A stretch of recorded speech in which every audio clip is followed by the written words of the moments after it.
to find one on the Axel with the next 3 pounds.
All right, what is up, everybody? It is your boy Bait back here with some Midwest R6, joined here by my co-caster Chris Wacko in the booth. Wacko, how are you feeling about tonight, man? I'm feeling great. I'm excited to see a performance from both these teams. I haven't seen them play in a while, so it's going to be good to catch up. Absolutely, man. Absolutely. Well, first, let's take a look at our teams. Take a look at who's playing tonight. We got Trine and Ohio State Ohio State Gray. Trine sitting at 3-4. Ohio State sitting at 4-3. And let's take a look and see where they're sitting at the playoff bracket. All right, if we look here on the graphic, we see that OSU took a 2-0 victory over Scar, and Trine also taking a 2-0 victory over UIUC B team. So both these teams getting pretty convincing wins in the first round of these playoffs, but now the 4 and 5 seed, it's going to be much closer than 2-0, hopefully, and I'm hoping to see a good match from both these teams. Absolutely. And speaking more on each of the individual teams, let's first take a look at this Trine lineup, led off by the one and only Captain Fragger Sufficient, Asher Marketan Squirrely, followed up by Mars and Mini Muma. Those are the 3 stars you need to look out for on this roster. And then bringing up the rear, last but not least, is Checkers and Marquini. So looking out for those guys. But speaking back on Squirrely, let's take a look at some of his stats on the season. 141 kills total, 97 deaths. You divide that up, that's a 1.45 KD. Pretty good there from the captain of Trine Esports. And of course, you got that SPR of 236.41. Not too shabby. And we'll kick it over to you, Wako. Let's take a look at this Ohio State Gray team. Yeah, so Ohio State's going to be coming in with Toaster, Servin, Mamba, Z-Jock, and Nateflix. A bit of a different roster from what I'm used to seeing, but I know all of them. So, uh, but someone in particular I know really well is Servin, who is the Ohio State MVP, as we will see here. He does have 92 kills and 78 deaths with a 1.18 KD, and I'm expecting a lot out of him. He's been on the A team and now he's here for some reason, but that's neither here or there. But I'm hoping to see a lot out of him today. Absolutely. And taking a look here at our map bans, we're seeing Bank, Clubhouse, Border, Skyscraper all getting banned out first. And then Wako, looking at that Chalet and Cafe pick, what do you think initially from those map picks? Well, I know Ohio State has a very strong Chalet hold, so not surprised that they're going there. And Cafe from Trine, they did, I believe, take a map off UCF on Cafe, so they're looking pretty strong in those two maps. Both pretty defender-sided. So whoever starts defense first, I expect to start off strong. And then the final map, Oregon, that's also a very defensive sided map. So whoever starts these sides, I'm hoping to see a good start from them. Yeah, absolutely. Looking forward to a barn burner this game. I think both these teams are very evenly matched. I think we're going to probably see a three mapper. I'm almost 90% sure. The main thing, the main key I have in this match is who attacks better, right? It always comes Yep. down to Yep. who can get it going, who can win those attack rounds, who can get it across the finish line, get those even attack halves. So whichever team does that, I predict will be victorious here. So waiting on a couple things here for the game to start, but initially, Wako, who's your pick and why on this game? Well, I did. You can see the hat, so I guess I gotta go with Ohio State here. Um, yeah, I just think they're overall better, but Trine does have a lot of sneaky plays up their sleeves, so OSU will get caught off guard a lot of the time. So I think we're going with a 2-1 victory for OSU here. Absolutely, I can see it happening. I'm gonna go Contrarian here. I'm a good friend of Squirrel. He's a good friend of Trine Esports. I feel like whatever will happen, it'll be a 2-0. I don't think these teams have the endurance to play a good close first map and then play a good close second map. So if it does go three maps, I predict the scores be very lopsided each map. But I think that it goes 2-0 to Trine Esports. So here in a little bit, we will see what's happening. We are currently waiting on a couple players who are not quite ready yet. And if you could talk a little bit about it, Wako, who else besides Servant should we look at for that X factor for that Ohio State team? Well, Mamba's a really do or die player right now, and if he shows up, it's going to be much easier for Ohio State to pull forward with the wins each round. But if he's falling behind, maybe I'm looking at someone like Zjock or probably Zjock actually because he's shown a lot of potential and uh, what he can bring to the table to help the team is gonna really impact them in the late round. That's some good insight, Wako. As we head into our first map here on Chalet, Ohio State versus Trine. Again, like we talked about, Chalet, an Ohio State favored map in general when it comes to basically any Ohio State team. As we go into the ban phase, what are we looking for, Wako? What do we think the bans are going to be? Uh, I'm thinking a Nook ban maybe. It's pretty common among players these days, but maybe a hard breach too, because opening a lot of walls is very not really good for the defense. But we're gonna see a Flores ban, which is I guess common for that top blue shield on the bar hold and maybe other sites as well. So in retrospect, it's a good ban for trying. Yeah, I really like it. I think it's a pretty standard ban for most teams on this map, considering that most of them don't really like playing mute on the bar and kitchen sites for whatever reason. And it just makes it a little bit harder. Makes the burn setups have to actually be burned out to get those shields. And like you mentioned, the Nook coming off the board there from the side of Ohio State, and I'm betting they followed that up with a Valk ban or a zombie ban actually, which is quite uncommon on a map like Chalet where a zombie can be so powerful for the defense and can really change the way you play a couple sites. Master Bedroom is one of the sites that come to mind for me, but um, on this last defensive ban, I'm willing to bet that Trine bans something like Valkyrie here, and we'll see here in the next second. And yep, there's the Yep. Valkyrie ban. So our bans here are Flores, Nook, Azami, and Valkyrie. Wako, who do you think these bans really favor? Well, the OSU is gonna have to work much harder to get that shield now that Flores is gone. So right now, I can really see Trine taking advantage of that. The Izami is very good right now because of the amount of Kiva barriers she has, and she can play in very absurd angles and create off angles for the defense to take advantage on the attack. So I'm looking at a favorite of Trine just for right now with these bans. Yeah, absolutely. One thing that we just talked about was being able to play around the shield setups much more effectively in this kind of a band setup.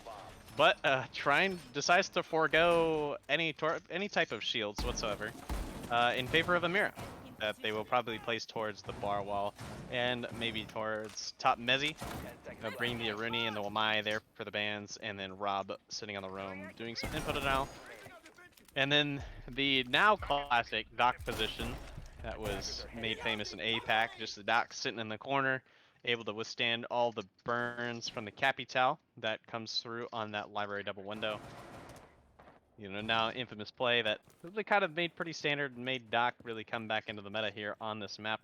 As we see Ohio State maybe getting ready for a little bit of a rush here, either bringing out the line, just kind of minding his own business, standing around looking at the window. You So we have don't quite know what he's doing there, but you do see the two sets of nades that both players on Ohio State have, but it doesn't look like they're going to use them as of right now. Sermon's going to get one onto Marquini. That's the Mira down, but Mars is going to get refrag, but two come from the Ohio State side. Toaster and Zedrock picking up one, and Nate Flip following up with another. It's just up to Squirrely, who'll get one, but Nate Flix gets the last one. That was a quick round for Ohio State. Yeah, you see just everyone getting ready for that nice rush, Ooh, the and toxicity. eesh, Servin really dishing it out to him. But it was a really good round from Ohio State, really well coordinated, really well done. Ash running in from snow window, doubling up on mud window, and then just jumping in the site from site window. You know, just a pretty standard site collapse, and Ohio State able to find the frags that they need. They take that first round. And I can't imagine that trying, see, immediately the frost comes out, that's immediately the change. I thought actually bringing a shield, bringing something to deny those window jump-ins. You know, Mira I didn't think was that great of a pick, to be honest, because, you know, you can have a Mira here, and you Yeah. can put it on Mezzi, but, you know, Hibana really nullifies both of those positions. So the shields are just much more important here. But Waka, what are you looking for in terms of adjustments that Trine can make this round to make sure they don't get stomped like that? Well, like you said, they're running the frost, so that's one area of denial that you can just like kind of just leave that map alone, that you know that the frost map's there. But it it doesn't look like Osu. Well, they did change to that line, so they might get into a bit of an aggressive style again. Mamba already has the Gon 6 out, so I'm interested to see if he does that again. But it looks like Trine is doing the same thing, so maybe just get a little bit more aggressive and be ready to take those gunfights, because as you could see from last round, they were not expecting a rush. But it looks like OSU has calmed down and they're just gonna pick apart the defense. Yeah, as you see, as we talked about that Capital trying to light his flame bolts into the corner, as we see Squirrely hitting him with a Doc Pistol, just sitting cooking in the flames. He's going to be a well-roasted piece of a person there as he gets back to full HP after the Wamai, or after the Capital bolts go off, and just gets to sit in this corner for free while Capital wastes all his utility. Yep, he's still there. They still see the Doc there in the corner, as Ohio State seems kind of befuddled now that they used all their utility to clear the guy out of the corner, and he is still remaining there. Yeah, I would have liked to see more nades being used there, because Fire is not going to get Squirrely out of that position. He has those 3 docks that will get you up to full HP now. But as I say that, Nateflix is going to get Squirrely, and that's the corner of Library gone. So a bit of a starting point for Osu, but they still need to find 4 more and clear the rest of the operators that are remaining upstairs. As we see Servin climbing up the blue stairs, able to find Tim unawares on the shield. Nateflix finding Mini for his second in the round. All left up to Marquini and Servin. Another flawless round for Ohio State as Servin on the backstabs, able to find 3 there. I think he came up from the basement maybe, because what this is this is what would expect Servant to do, is play off of his team's distraction, and as you can see, he literally just walked up the blue stairs and just took out everyone on Trine. So playing a bit of into that distraction that his other teammates were doing, and he was able to get a triple kill, I believe, in that round. and sends OSU with 2 rounds ahead on the attack.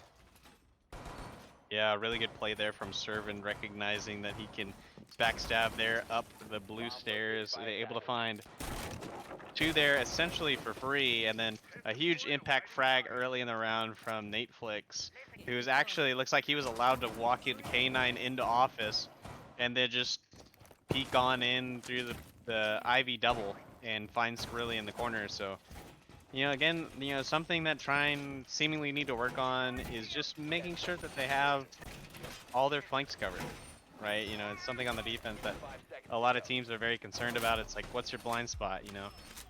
So Yeah. maybe a Malusi, something like that would be a good adjustment there from Trine, as we see bringing out a bulletproof cam there on the Aruni, and the two beepers actually still in pocket there from Squirrely. So hoping he actually puts those to use, which his team desperately needs now after losing 2 rounds in a row to just a lack of information. As we see Ohio State start out their attack here onto the kitchen site. From that library side, looking to clear the map out a little bit as Squirrely takes on a little drone action, and then a little bit of gunshots there exchanged between him and Servin. He looks to get aggressive and finds Servin on the Nice pre-fire. shot. Nice shot there from Squirrely, ascending the blue stairs. Is he aware of the Buck? Buck jumps over the little desk right there on the chase, and Squirrely with that Oryx dash able to get away for free, and that's the opening pick for the side of Trine. Yeah, not only is that the opening pick, that's Servin. So that's one of the top frags for Ohio State down. Nateflix is tied with him in kills. So it's going to be up to the rest of OSU to get this round win. Squirrely and smartly moving away from the engagement. He got his pick and he moved away.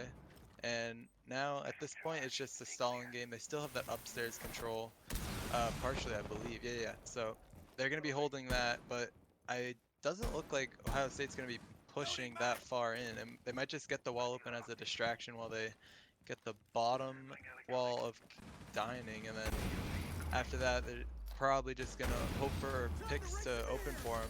But Toast is gonna be getting the wall, and Mayflux gonna be exchanging shots with the defender inside of Master, and it's just gonna be a bit longer till one of them hits the grave. But for now, Nate Flix is just gonna be holding this breach down.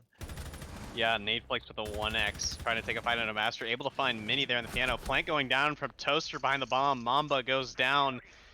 DBNO there, and it's effectively a 3v4 in favor of the defenders. Attackers able to get the bomb down. Toaster going down to the Nitro. It's a 2v4 now with Mamba still DBNO. But going down to Marquini, it's a 1v4 essentially for the attack, with just Nateflix left up to deny the defuse there from the side of the defenders, able to find Marquini on the ill-advised swing. Nobody actually getting on the defuse while people are swinging, so a little bit ill-advised. You see Mars going down as well, but Rob there coming in to clean things up. Squirrely confirming the frag onto Mamba. And Squirrely getting the defuse, Trine able to find its first round in a post-plant situation. A little bit closer than they probably would have liked it, but a round win nonetheless. Yeah, the ultimate story there was Ohio State didn't have much map control, and Trine really took advantage of that. They weren't pushed out of their positions at all, so it was really just wait for Plant to go down, and then Ohio State's eventually going to peak, and that's what led to the fall of Ohio State. It almost went in favor of Ohio State because they didn't know about that down guy, but thankfully Squirrely saw him in just in time, and then with about 4 seconds remaining, he was able to get that diffuser. But much better round from Trine, and they are gonna go Master. A very This site has been like 50-50 on like people that go there and people that don't. It used to be people just avoided it. It's only a ranked site, but recently gotten more play from comp and T1 too. So it's gonna be interesting to see how they hold it. Yeah, absolutely. Master Bedroom, a site that is really kind of unique. There's two very distinct ways to attack it, and then, most defenses involve in like full map roams. So looking at trying to see how far they're willing to extend here in the round and how much they're willing to compete for map control, because it's very easy for attackers on this site to take map control and just start rolling because the defenders kind of get pigeonholed there on the upstairs site. And with so many cutoffs there from the exterior windows and places like Balk, it could be very hard to rotate back into sight if you find yourself in a very pinched position.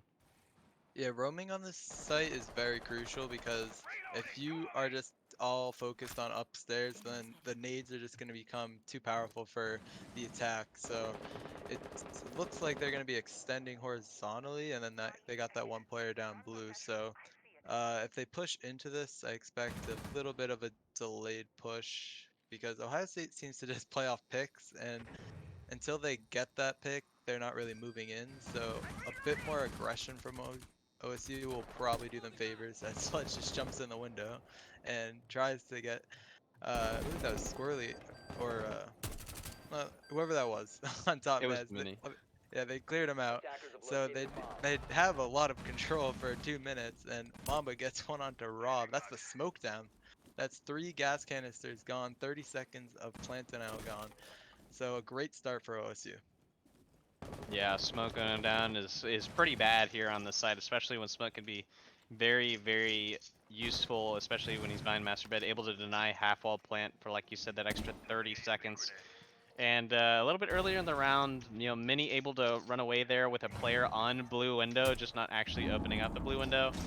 Kind of a blunder there, but nonetheless, they're able to still find the opening Ooh, pick the as flank. Marquini actually going down there. He's DB0, and we've got Squirrely here on the flank on bottom main stairs, but it looks like Nate Flex is not really aware. Mamba going down, Mini able to find one, evening up the man count and resing Marquini, so it's all even man count here on the side of the attackers. Servant taking some damage, able to get the shield, pushing into Mezzy Toaster, finding Mini there on the headshot.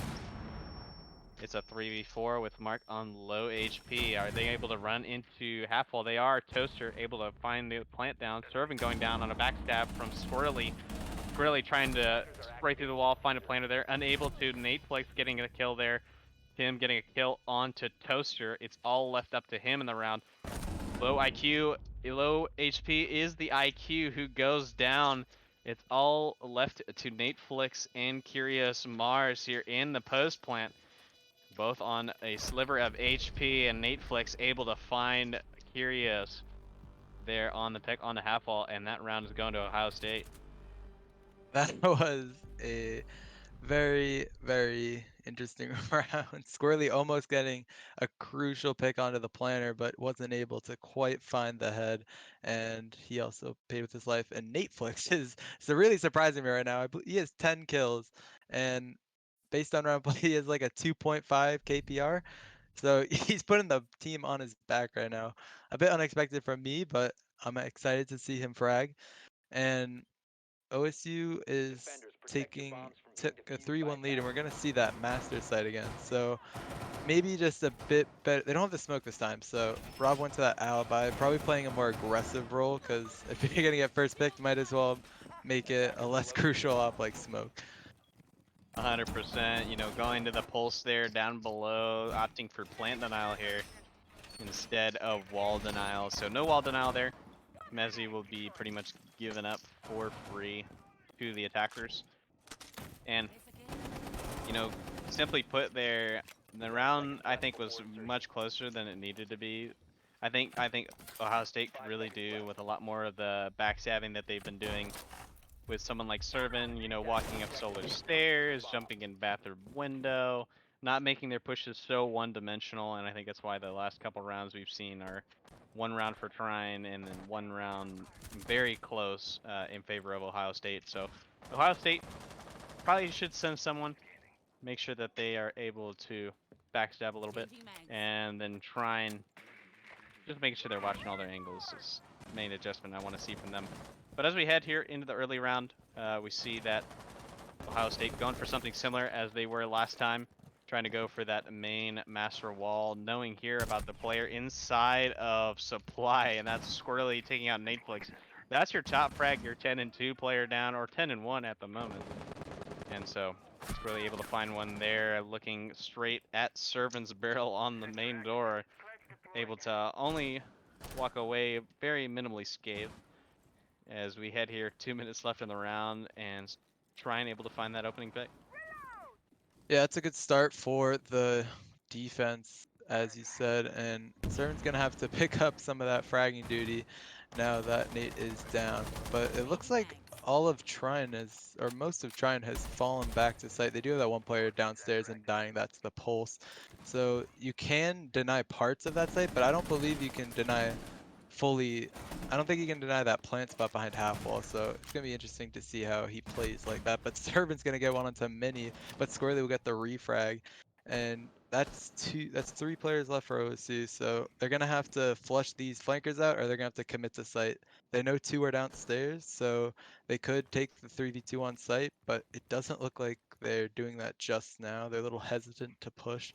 Z-Jock on that window holding cutoffs, but it, and now looks like they're gonna get wall and then push from there. Yeah, knowing the pulse was downstairs, hopefully will be in the back of the mind for these Ohio State players. As Toaster able to find Mars there on the piano, catching him unawares, staring through the breach. Do they know about the half-wall player? No, they do not. Rob able to find one on a Toaster, unable to find Mamba as he gets that frag there, grabbing the diffuser off the corpse of Toaster. These Ohio State players have all the site control they could ever want, but nonetheless, the floor is entirely soft, so the Pulse having perfect information, Squirrely able to find one onto Z-Jack. That's not the planner, but that's one back in favor of Trine. It's a 1v2. Mamba all left to do. As we see him Yeah, looking over to the bathroom, trying to find Squirrely. Squirrely running away. Mark just pinging away here at this Thatcher as he's getting the plant down, and we'll see here the Nitro coming up in the next few seconds. Or not, he does not have the Nitro. Unable to deny the plant, as Mamba's able to get off the plant, and Squirrely able to save the day. A 4K from him, as he's able to save the round and kill Mamba. Wako a little bit closer than maybe we wanted to see there. yeah. Squirrely and the pulse there had a good communication going, but it looked like Squirrely was just a little hesitant to push. But he eventually did get that kill. Plant was down, but Uh, still a round win for Trine and a pretty good execution. They got those early picks onto the two top frags of OSU, and at that point, they just had to play off the Pulse's information, and that's exactly what they did. So a much better defense for the Master Hold. But now we're gonna see Kitchen again. They did win last time, but Plant did go down. So if Ohio State can clean out that late round post Plant situation that they got themselves in. If they just clean that up, it will be much better for them. But if Trine gets those early picks again, I'm not liking OSU's odds. Absolutely, I think Trine, really Trine hasn't made any real big adjustments. I think the main thing that Ohio State is doing to shoot themselves in the foot is really making these pushes one-dimensional. Just Mhm. pushing into the lines of fire of Trine, pushing into the heart of their strat and where they want them to push. And as a result, they're suffering, dropping 2 rounds here when, really probably could have gone 5-0 Ohio State for the same coin. Yeah, so Ohio State, if they want to, they see more success when they either are really aggressive, but like it's coordinated. So as we saw in like the first 2 rounds, Servant would always get, go for the like flank on the distraction, but Rob is gonna get a very early pick onto that Yana. That's 2 nades gone, so not as prominent on this site because of the first floor position that it is, and there's not a lot of soft surfaces to throw nades on, but it's still 2 nades at the end of the day, and it's a great pick for Rob to start off with on the Solus, by the way, which I don't think we've seen yet. So it's good to see that they're using pretty good ops. Solus is one of the newer ops in Siege, and she's broken. She can see from she can see electronics from miles away and give the defense so much info. And now that she's alive and well, all the information in the world is going to be available to Trine, but they're still going to have to capitalize off that and use good team coordination. Yeah, personally, I see a lot of teams moving towards a Solus instead of a Pulse, and simply put, you can just see the planner. You don't have to be on your scanner. It's a faster switch time. And actually, I believe that having, two impacts below is better than having one nitro, Yeah. because impacts you're able, if you do impact damage, you get them off the plant automatically, and you get two of them. So you have two chances to deny a plant, as well as it having, perfect information like you would with pulses. You see Mars able to find one on the Nate Flex. That's the second pick there for Trine in the round, as Ohio State finds themselves in a 3v5 here with essentially no map control except for Mezzi and this main wall as Servant trying to come up the west main stairs. Rob able to find him on the backstab like we were talking about. Toaster going down. It's a 1v5, essentially all left up to Mamba. Now officially a 1v5. Does he have that Mamba mentality to try to even bring this round back?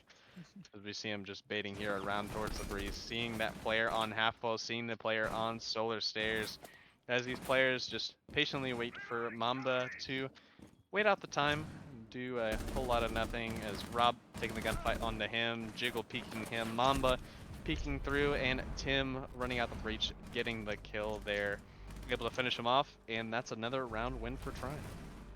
Yeah, there was really no adaptation there from Ohio State. They did have serve and flank up late, but they kind of relied on that too much, and it cost them in the late game. They stuck to the same attack that they did before, and as you guys watched, it just did not work out for them, and it worked even worse on this time around as Trine knew what they were doing. They don't take map control as much as you would think. There's no vertical to flush the people out in sight, and at the end of the day, that's what's going to cost you because you can't just open a wall and pray that they're going to look at you. Trine's smarter than that at this moment in time, and they took advantage of basically map control of what they needed, and it worked out for them. Absolutely, Trine doing what they needed to, which is to do nothing, because Ohio State, in the process, shot themselves in the foot. As we go towards the side switch, you see something a little bit similar to what Trine adjusted to on the bar side of things with the Frost, the Jaeger, and the Alibi there, as well as bringing the Rini. So having all the burn and all the shields you could possibly want. And in addition to that, you have the Vigil, right? So you have a guy who's going to be sitting on the roam, but you have Servant trying to look for an aggressive peek here from the garage. Personally, this is one of my favorite peeks. You catch a lot of the guys rappelling up to the library balcony, but unfortunately, no one's really here for Servant to prey on. It looks like they all maybe went towards the solar side of things. You can see a Mhm. couple rappels up to solar windows, and Trine's going to opt to go mostly across, except for the likes of Skrilly and the one player located mini towards front door. So looking to really push those roamers out back towards the site, but unfortunately there are no roamers not on the site. Everyone from Ohio State looking to stay quite cozy there in their room in the library, read some books, wait for the Trine attack to come to them, and hopefully play those crossfires later in the round. As we see Trine actually now moving forward, taking the map control that has been ceded to them, unbeknownst to them, by the Ohio State gray side. And progressing further into the round, eventually we'll see a gunfight here this round. Yeah, it's interesting that Trine doesn't have any nades. They only have those two Zofia impacts, but Zofia's gonna get a kill, as I say that, and that's Toaster down. Not the utility of Toaster is already down, so not the biggest pick in the world, but it is still a pick at the end of the day. But I'm interested about these Trine operators. You do have the Jackal, which is on this site. I don't feel it's as necessary because the site is just so small and people don't really roam on the top floor, but it's not going to really work out for you. But Nateflix is going to get one and Squirrely another, and Mamba is going to also add to his tally. So now we're at a 3v3 with a minute left. Diffuser in hand of Squirrely lit up to about 40 HP. So Trine's going to have to start making an execute sooner or later. Squirrely tries to pick off Z-Jock in stock, but he's going to be DBNO. And he's just going to crawl away. He might be able to get revived. And Marquini's going to get one onto Servant. That's a good pick. And now after the res comes from Squirrely, we're going to be in a 3v2 with 40 seconds left. Yeah, here heading into the late round, we see Marquini going up 45, taking the gunfight onto the Frost, doing some little tick damage there, taking him down to half HP. And he's going to be crucial there late in the round on stopping these Trine players. Going to the site, 20 seconds left. Mamba, I believe unbeknownst to these Trine players in bottom blue, and obviously unbeknownst to Rob, Marquini able to find the refrag there as we see Zjock repositioning here towards the games table. We have Marquini picking the rotate, unable to find Zjock. It's a 1v1. Pre-firing Zjock, able to find the second. That is the round for Ohio State, and what a clutch there from Zjock there in games. Yeah, good clutch from Zjock there. Trying getting a little bit antsy on that coverage, swinging out and exposing that planter. And then at that point, Squirrely just had to peek. There wasn't enough time for him to plant, or else Zjock would have swung him. But either way, Zjock gets the clutch, and OSU gets their first defensive round. A bit of chaos. They did get the. They just lose the first entry pick. So a bit better on the awareness of where the enemy team is, and they'll see much more success as they go to the basement. We haven't seen this site yet, but it's much more common for Ohio State to go here rather than Trine. And they do it at Tachanka with the new 2.0 site added on to that gun. And I haven't seen it be played yet in comp, so you are losing that Tachanka LMG type gun, and that's it's really good with rotate holes. That thing can destroy a whole site in literally seconds. So interesting call to do that, but the uh two scope is 2 times scope is pretty good if you can use it correctly. So it's gonna be interesting to see how Zjock uses that. Yeah, it's actually one of now 2 operators on the defense who have access to the 2 times scope, him and Rook now. So, you see on the side of Ohio State, opting for the 2 times 9x19 and instead going for the Cade TCSG for most of your destructibility. As we see Mamba getting giga aggressive here towards the mud window, breaking it open. Skrilly just being deaf and or blind there on the games window, unable to hear Mamba. And Mamba able to find a pick in response. That's your captain and fragger sufficient down in Squirrely. So Trine starting the round here off on the wrong foot, going here for the wall. We have the bandit trick going down. Are they able to get it on the right wall? It looks like they are. Bandit able to get his trick down. That's one of the charges from the thermite that are unavailable now. For about that electric charge there from the bandit. They opt to go above, try to clear this bandit away from the wall. And we got a player here in library. That will be Mamba again, trying to pester this Trine attack, slow them down, make sure that the bandit has as long as possible to operate and get his charges down. And he's able to get the second thermite charge, so there is no hard breach ability for the side of Trine. So, a very unsuccessful trick I or very unsuccessful wall open there from Ohio, from the side of Trine. I gotta question what they were thinking there, because yes, you do have the Thatcher, but maybe they thought that there was only a Cade and they thought they could EMP trick it, but they do have that bandit, and they didn't really time the nades correctly for that bandit to fall off of the bandit trick, so it's gonna cost them 2 thermite charges, and now they're just gonna have to push down very predictable angles downstairs, blue, or just try to get picks off vert with that sledge. As you can see, Marquini start to make a little bit of destruction into games, but looks like he's gonna push down blue for that cutoff. So we might see just a straight plant down, but Nateflix is gonna flank, and he has top floor control. He gets 3. Oh my god, he got a collab there, and Mamba gets another. So a very that was a flawless round too. So Ohio State looking very strong in the basement. Nateflix getting a triple kill on that flank, and Trine really shot themselves in the foot that round. Yeah, just a cacophony of mistakes there on the side of Trine. One, Squirrely just being deaf and not hearing Mamba break the window. And then just deciding that it's great to go against a bandit on a wall with a Thatcher and a Thermite when the point of bandit is to specifically counter Thatcher and Thermite. So, really just not great life choices there on the side of trying that round to try and go for the wall with 0 vertical control. Really, the round should have gone in reverse. It should have gone get vert and then go for wall, but it went go for wall and then get vert after we couldn't get wall. So we see Ohio State keeping their rotation going for this kitchen dining site, which is a little bit more prevalent in Pro League than the basement. And we see a mostly default lineup. You see Frost for the shield, Smoke for the shield, a Castle to break off some of the sight lines, but you see a dot here on the side of Ohio State. Do you think they're just using it for the gun, Waka, or do you think there's a purpose behind this dock right here? Well, Ohio State's getting pretty aggressive, and I feel like all those aggressive teams bring the dock just so that they can have a bit more confidence when swinging angles. So if they get lit up to about 1 HP, they can just fall right back onto site with the dock. But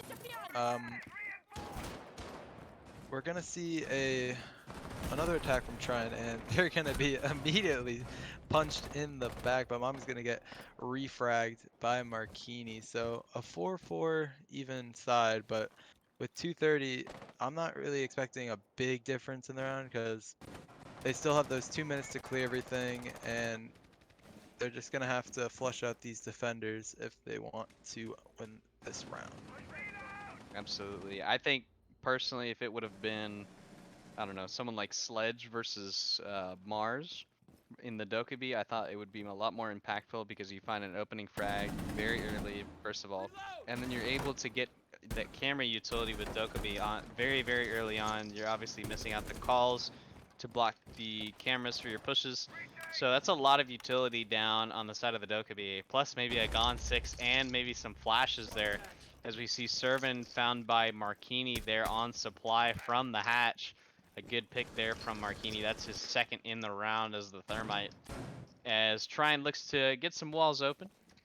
Thermite job obviously not being done quite yet. As we see the smoke trying to place a shield down over there towards the dining wall. Interesting play. And then Mini able to find one onto Toaster.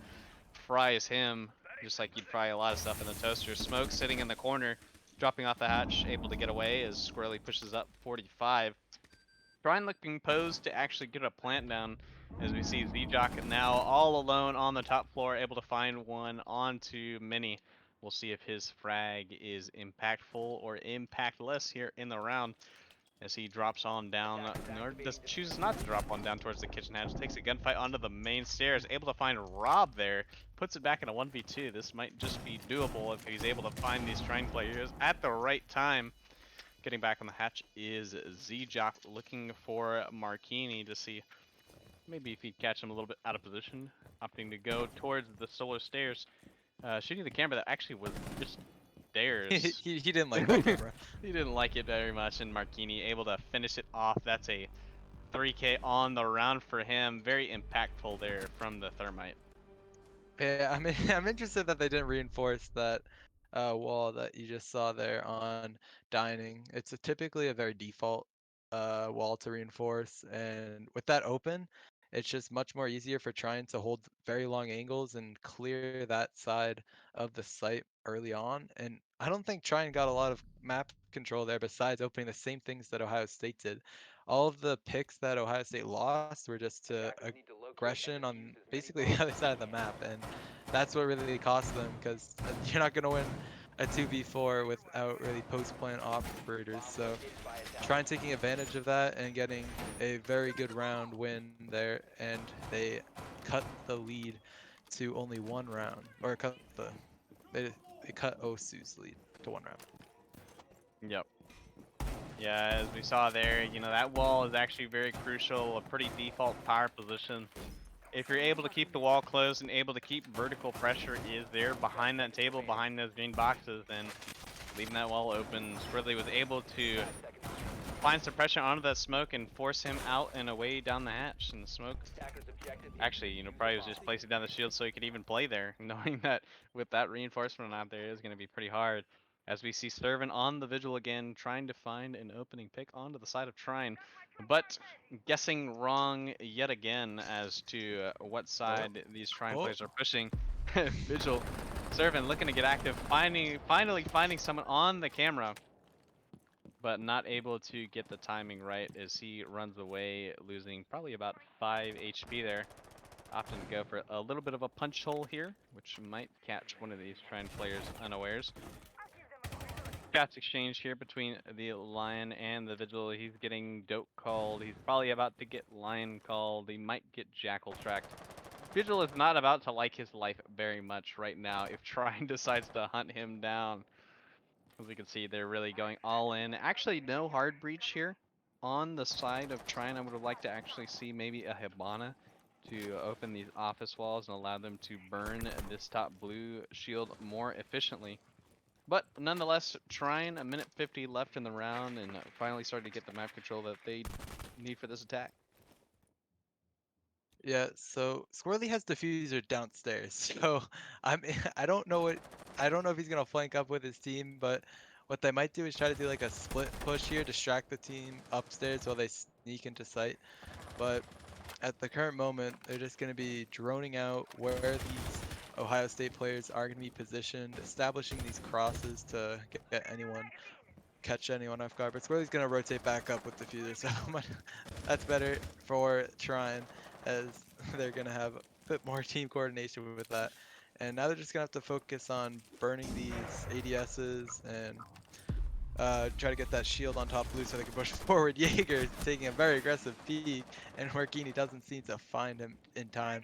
He's gonna get lit to 50 HP, and the shield is gone now, so that's a bit more control for Trine. But with 50 seconds left, they need to start moving in closer and closer. But as I say that, Marquini and Rob will get two onto Toaster and Mamba, two two players that haven't been that impactful. Mamba a little bit more so than Toaster.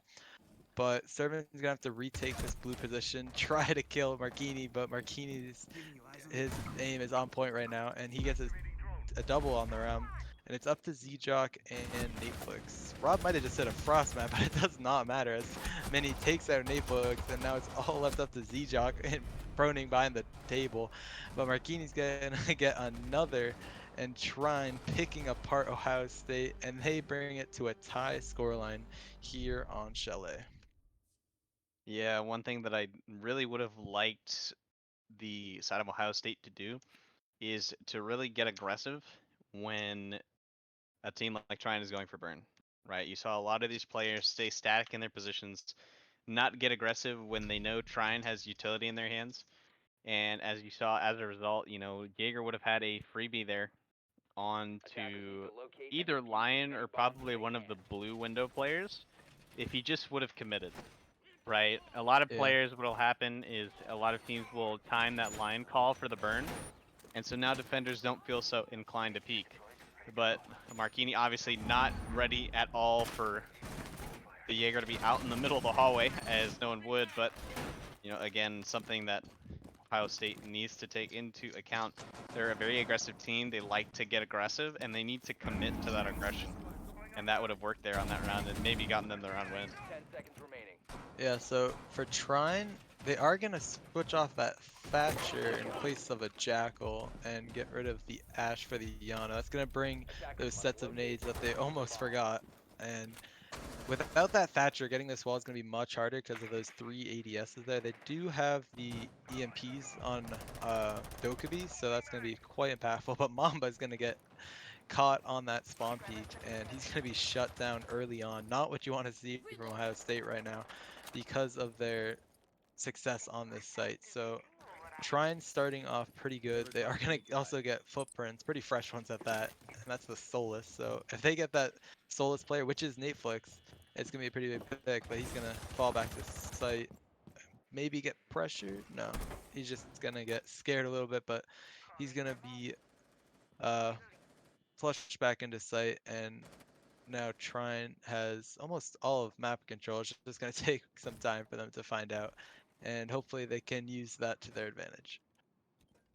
Absolutely. You see, decide to try and just slowly moving around, making sure that everything is clear. If there's a team that's going to route out, it's probably going to be a team like Ohio State.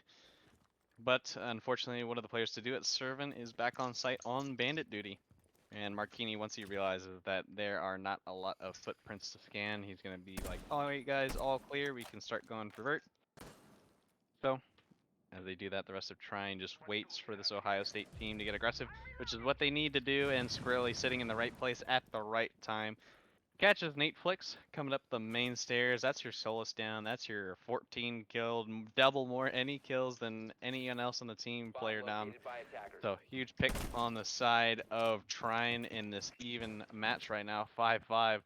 So winner of this round, obviously moving to match point.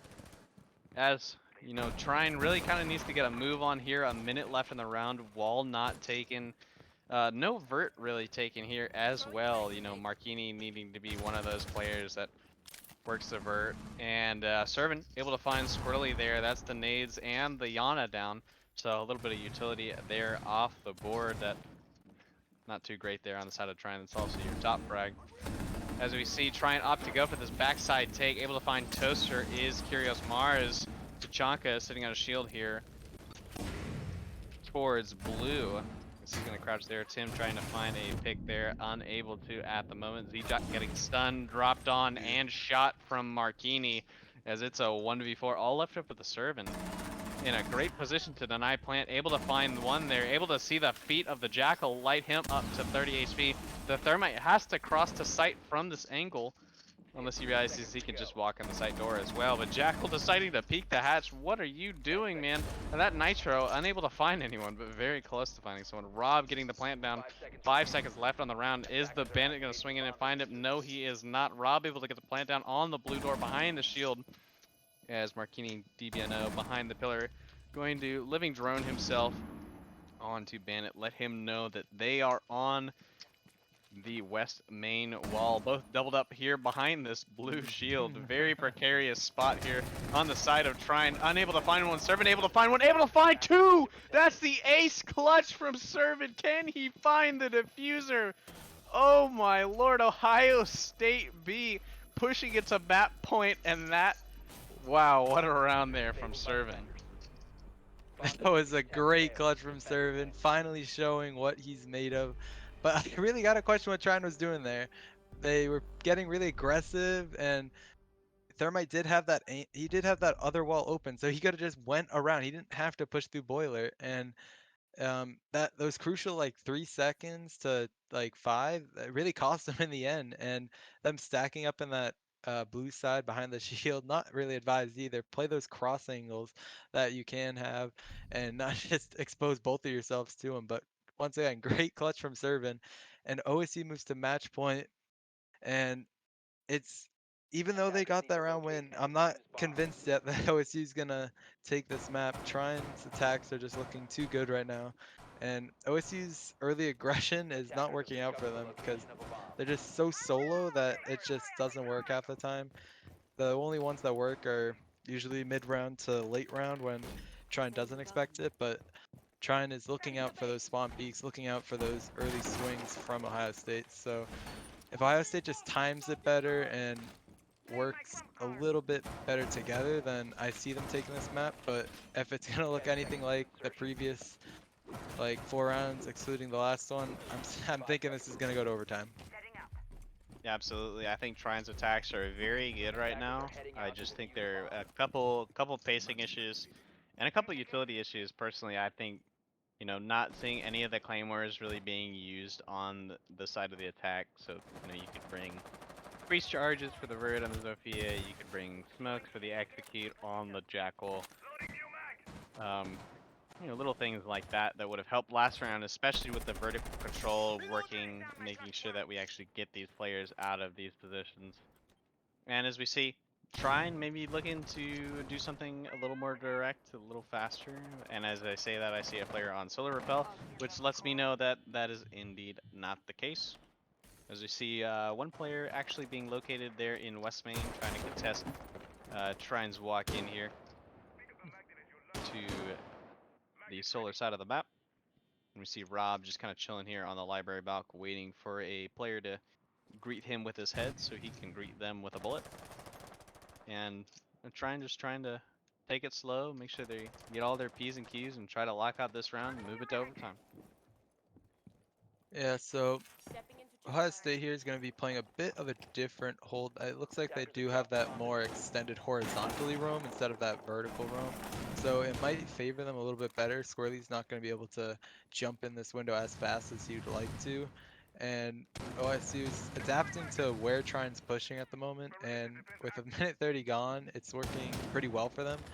They do have all of what they need to hold down, but Buck's going to be flushing some of those players out in dining, so hopefully that works out for him. Marquini's going to be taking a quick engagement onto the top med stairs, but nothing will come of it, and shield burn will be enacted, but Toaster is going to finally get the first entry pick onto Mars. You usually see Toaster go down first, but finally switching the script, and Mars is going to be down. That's their Dokubi calls too, so I don't know if any of them were expended or not, but a great first pick for Toaster. Yeah, as we see heading into the last 45 seconds of the round, trying a man down, just trying to find any opening click. Unable to really get any of this utility, which is kind of perplexing given, how much utility that they had to start the round. As we see Rob looking to get aggressive here on the player inside of sight, and it's what they're going to have to do here the last 30 seconds, making his presence well known there to the defenders as they sit back and try to play their crosses. We got two guys on the site window looking for the execute. Many able to find Nate Flicks over there towards blue stairs, nading up the hatch to try to get the alibi. Will they know of the site Oh, player? No, they will not. Squarely whiffing, and we got Rob and Marquini with a double refrag there. 2v2 plant going down. 5 seconds left. Are they going to have the coverage? Yes, they are. Rob able to find one. Plant going down. Is he able to cover? We will see Wambai going down, oh and that's Rob no. on the clutch. Mamba going down. Trine and Ohio State to overtime, ladies and gentlemen. Two back-to-back runs thrown away. Ohio State had a 4v2, but quickly try and evened out those numbers, and the plant coverage was just too great for Ohio State to overcome. And now we see ourselves in overtime. Ohio State is going to be going on that defensive side, but as you can see from the round count, it is a even 3-3 split on both sides. So it's really whoever goes to their most favorite site. Wine is Ohio State's only site they've won both times, and they're going to go back to it feeling some confidence and hopefully ironing out those kinks that they saw last time, because Servant did have to clutch, what was that, a 1v4? So uh, a bit better play from Ohio State will get them this round. And Trine, they just need to finish the round better than they have been. And they don't have that Thatcher again. They do have that Dokubi, so they're going to stick to that Jackal and Dokubi roam clear type of vibe. So we're going to see how this plays into Trine's attack. 100%. I think the only person that really should be comfortable in what happened last time in Wine is Servan. Just Yeah. nice little ace clutch there for you for the side of Ohio State, but trying, like I said again, like look at the claymores. Like, what are you gonna use the claymores for, guys? Like, bring some breaches, bring some Especially nukes. when Jackal has smokes, yeah. Exactly. Some of the woes that you experienced last time, you got a Tachanka on blue that you literally had to run across the face of, and he peeked in, so you killed him, and so that was free. But assuming they don't do that again, smokes would have been very useful, as we get a lot of phone calls here. We got Z-Jack just kind of chilling here in bottom blue stairs with that Tachanka. Rob here, looking for some footsteps there towards the solar side of things, trying to catch a roamer unaware, as they knew that a Solus was kind of chilling out here towards solar at one point, and now he's in West Main getting phone called again. He must be really, really popular with the women, because it just seems to be Oh, blowing him up. And we get the Jackal on his phone. One of the bonuses of Solus is he just gets to see you whenever you're on your phone, and get kills like that. As we see Skrelly instantly refragging across the map on Mamba. That's a good refrag there, but the Solus being up should leave cause for worry for these Trine players. yeah, that is the Warden down, so if Trine can feel more secure about doing smoke plants and getting that plant down, and the Jackal, it will deteriorate the roam clear, but at this point I don't think it matters, because Trine has taken almost all the control they need. But they're finally going to get this wall open. No bandit trick this time, so pretty easy for them to get that wall. Squirrely is going to be holding onto the flank that they're so scared about right now because they have fallen victim to that one too many times. Mars going to take out that bandit of Servant, so no more clutches for Servant of this round. So we're just going to see, with a minute left, a close to plant execute. They do have that hatch open for cutoffs into that connector, and if they just plant on that shelf, it should be pretty smooth sailing for Trine. Yeah, we see Nadeflix going down from Squirrely. 40 seconds left. Squirrely dropping the hatch. Blue player, Z-Jock able to find Mini. Is he able to find Squirrely angle? No, he's not. Squirrely able to find one. Able to find two there on the round.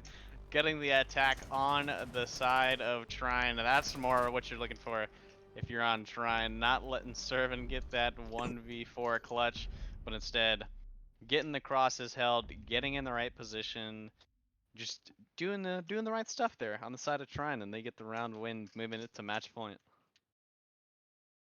Yeah, well, Trine much better there. They finally executed correctly, and Squirrely getting those big picks in the end, winning his team the round. And now they see themselves on match point on defense, and they're going to this kitchen site that Ohio State has struggled on so badly.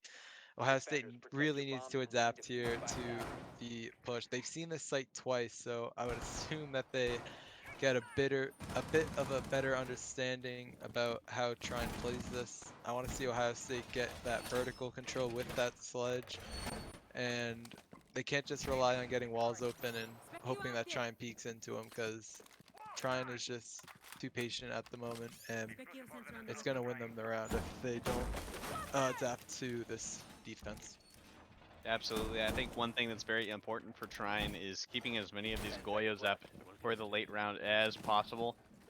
Maybe even keeping that Nitro up. Marquini could be huge here in the round if he's able to stay alive, stay on half full, and able to deny plant.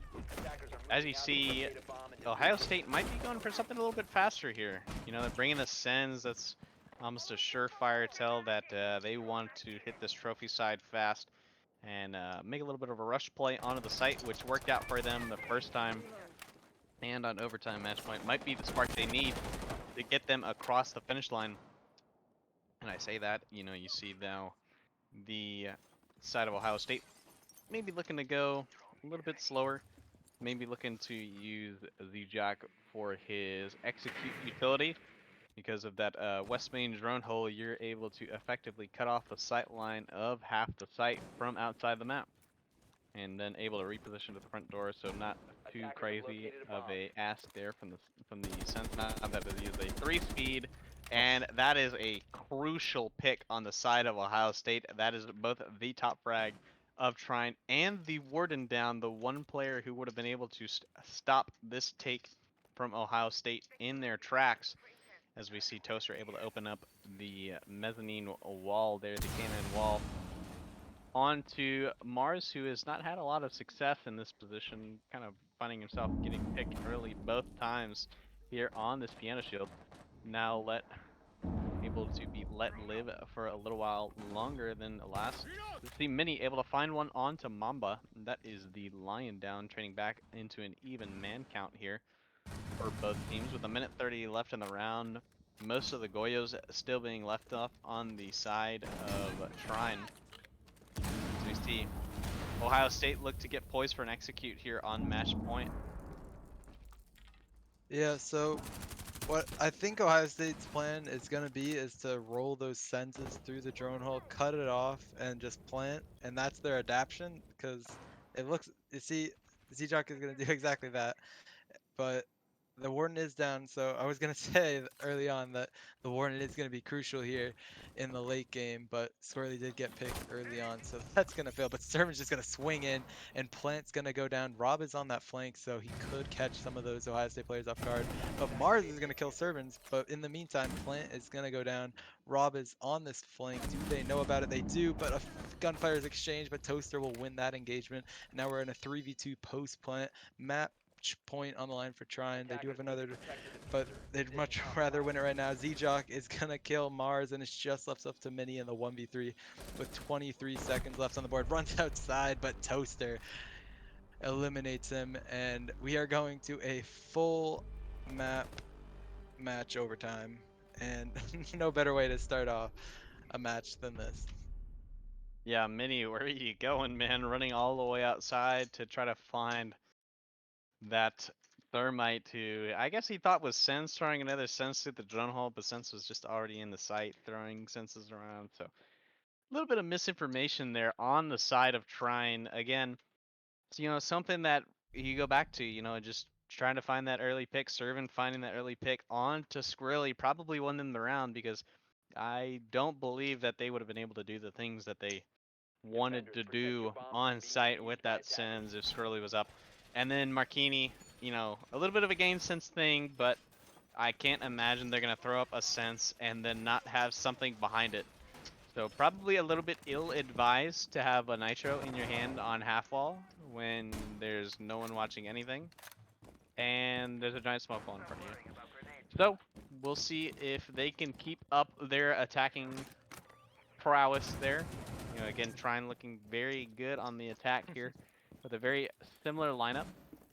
And then Ohio State, we'll see if they can make the adjustments needed on defense. Mainly just, I believe, staying alive and following up with those backstabs, trying to find this lack of information here on the side of Trine.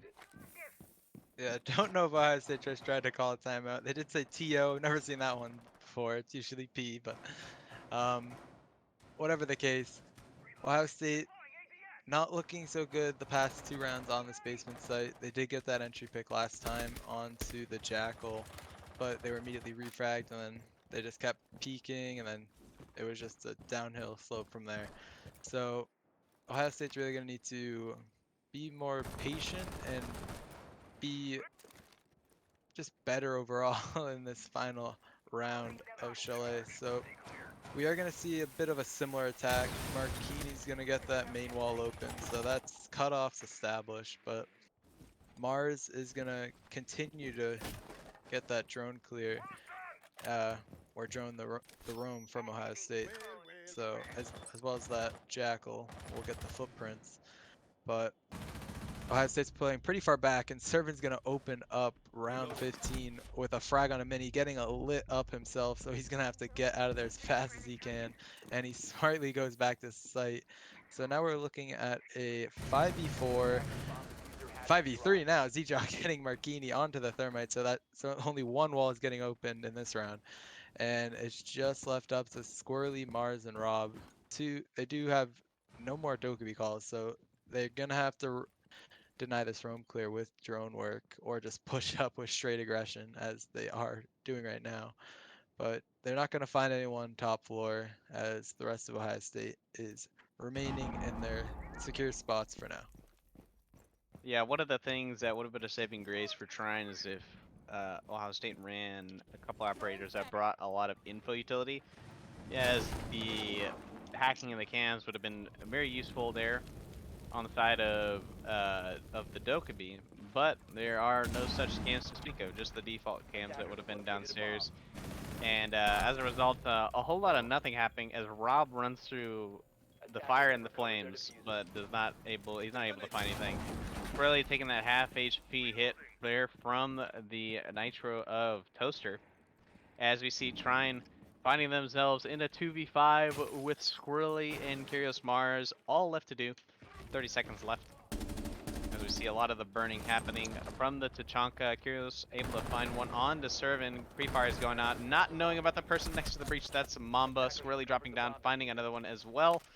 And all Ohio State has to do is not peek and let Squirrely try to make a play. And they might win this round. 10 seconds left. Able to find one onto the Toaster. Going for the pre-fire on Zijok. But Zijok able to find his sights true with the 2 times on the 9x19. And Ohio State take mech 1. Yeah, much better defense there from Ohio State. They got those early picks, and then they smartly played back onto site, and at that point it was a just a win basically for Ohio State. I think Rob just ran in sight with really nothing he could do there. So Ohio State will take this in that long map, and I'm pretty sure you said at the beginning that we are going to be looking at a very Ohio State sided second map because longevity is not in these teams' favor. So uh, Ohio State might be riding this momentum going into map 2. They are on that defense, I'm pretty sure, on Cafe, so that's going to be favoring them just a bit more. But a great win for Ohio State. Yeah, absolutely. It's, the main thing for a lot of these teams is, if they give their all in these 8-7 games, it's very hard, very, very hard to back that up and bring it into the second map. And you see a lot of teams really gassing out and, kind of getting blown out in the second map. Trying a veteran team, though, hoping that they're able to bring it back in the second match, bringing us something a little bit better than they brought here, maybe a step better, and then they'll be above Ohio State. And then take us to a map 3. So I guess we'll see here in a little bit as we go to an intermission, and we will catch you guys on the other side of this break.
Festival Van Beats.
is up, guys? Welcome back to Midwest R6. Again, I am Bait, joined here by the Wako from So, UMass Amherst. And the first map going in favor of Ohio State, a nail biter 8-7, where we saw things like an ace clutch and some flawless takes there from both teams. Wako, what are you looking forward to here in the second map of Cafe?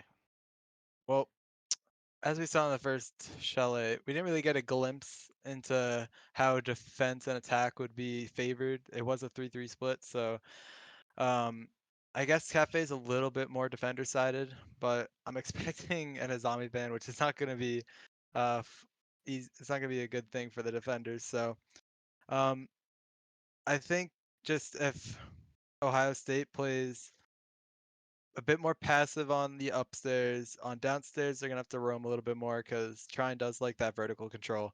So, um, if Ohio State can play to those advantages, then I think it might be a quick map. But who knows what's up Trine's sleeve? And Ohio State is prone to troll a lot around, so we could see a long map here. But I think I might have to change my prediction to a 2-0. Yeah, we saw Trine there. You talk about Ohio State trolling. You talk about Trine trolling the Yeah. round that they gave Ace, or serving the 1v5 Ace, a rare occurrence here in Siege, something we love to see. Just double stacking on blue when the bomb's planted in front of a shield, and Yeah. then deciding to peek together on the same angle. So a little bit of a troll there from the side of trying. A couple things that I would like to see adjusted is Ohio State. A lot of their success was found early in the round when they took gunfights on some players that were actually inside of the building. A lot of the early round picks came as a result of just being found out from outside angles, from places like trophy window, solar window, big window, so, if Ohio State can avoid the cutoffs and try to pick fights on the roam clearers one on one, then I think they'll have a lot of success there because I think they're having a lot of success when they're doing that properly. And I think on the side of Trine is just being very aware and bringing the right utility. You saw a lot of times, especially on the basement site, they were wanting to go and work the vert, but they were unable to due to having claymores, which kind of sucks. But nonetheless, heading here into map 2 into Cafe Ohio State and Trine Ohio State starting here on the defense. Heading into the BAM phase, hoping for a much better. Alright, I don't even know how you get much better than 8-7 on map 2, but hoping for a map 3 here out of these teams. And Wako, what are you here expecting out of the bans from these two teams? I think OS is gonna stick with that Nook ban as they did on Chalet. Yep. And that's pretty expected from them. They don't want to get snuck up on, especially on defense. Uh, Trine, uh, hmm, I think they want to use the Jackal, so I don't think they're gonna ban that. It might just be a Flores ban again because of the shield placements that you can have on this map. Or Ying. That's interesting. You don't really see that a lot, and um, especially on this map. And that leaves Flores up, so maybe a bit easier of clear for the attack. But expecting a zombie ban from Trine right now because that operator's just too broken. Yep. A zombie ban gone, and then OSU probably gonna close it out with a Mira. Yeah, you see there the ban from the Ying on the side of Trine. I think it's more preventative measures. They didn't like the rush plays that they did last time, and Ying is a very integral part of a lot of the rush plays that can be done here on Cafe. So, looking to go the preventative route and get rid of that. And as he predicted, the Mira getting banned here out by Ohio State. That'll conclude our bans. Ying, Azami, Mira all off the board here for these two teams. Really, the Azami there, I like that ban as well because Azami is very good in a lot of the crucial places in this map, like places like Wedding and Whiskey. She's very good at cutting off angles from windows in Piano, and she could just sit in a lot of places that you normally wouldn't have any issues clearing, like Piano. It's a lot of times it's just get on the south rappel, wait for a ping, pre-fire the ping, and it's an easy kill. But when you have a concrete barrier blocking the way can become very, very difficult, and partner that with some nade denial, it becomes nigh on impossible for these attacking teams to clear an Azami on a piano. But looking to forego that is the side of trying on attack, and makes sense considering the side that they are starting on. As we see them going upstairs, bringing the Doc, Warden, Lamai, Cade, and Jaeger. Pretty standard from then up there, Servant just going for any crutch he can find to try and take some gunfights. And then the rest of Ohio State looking for some more default operators, as we see the round starting off right here. Servant may be looking for a jump out onto the park spawning players.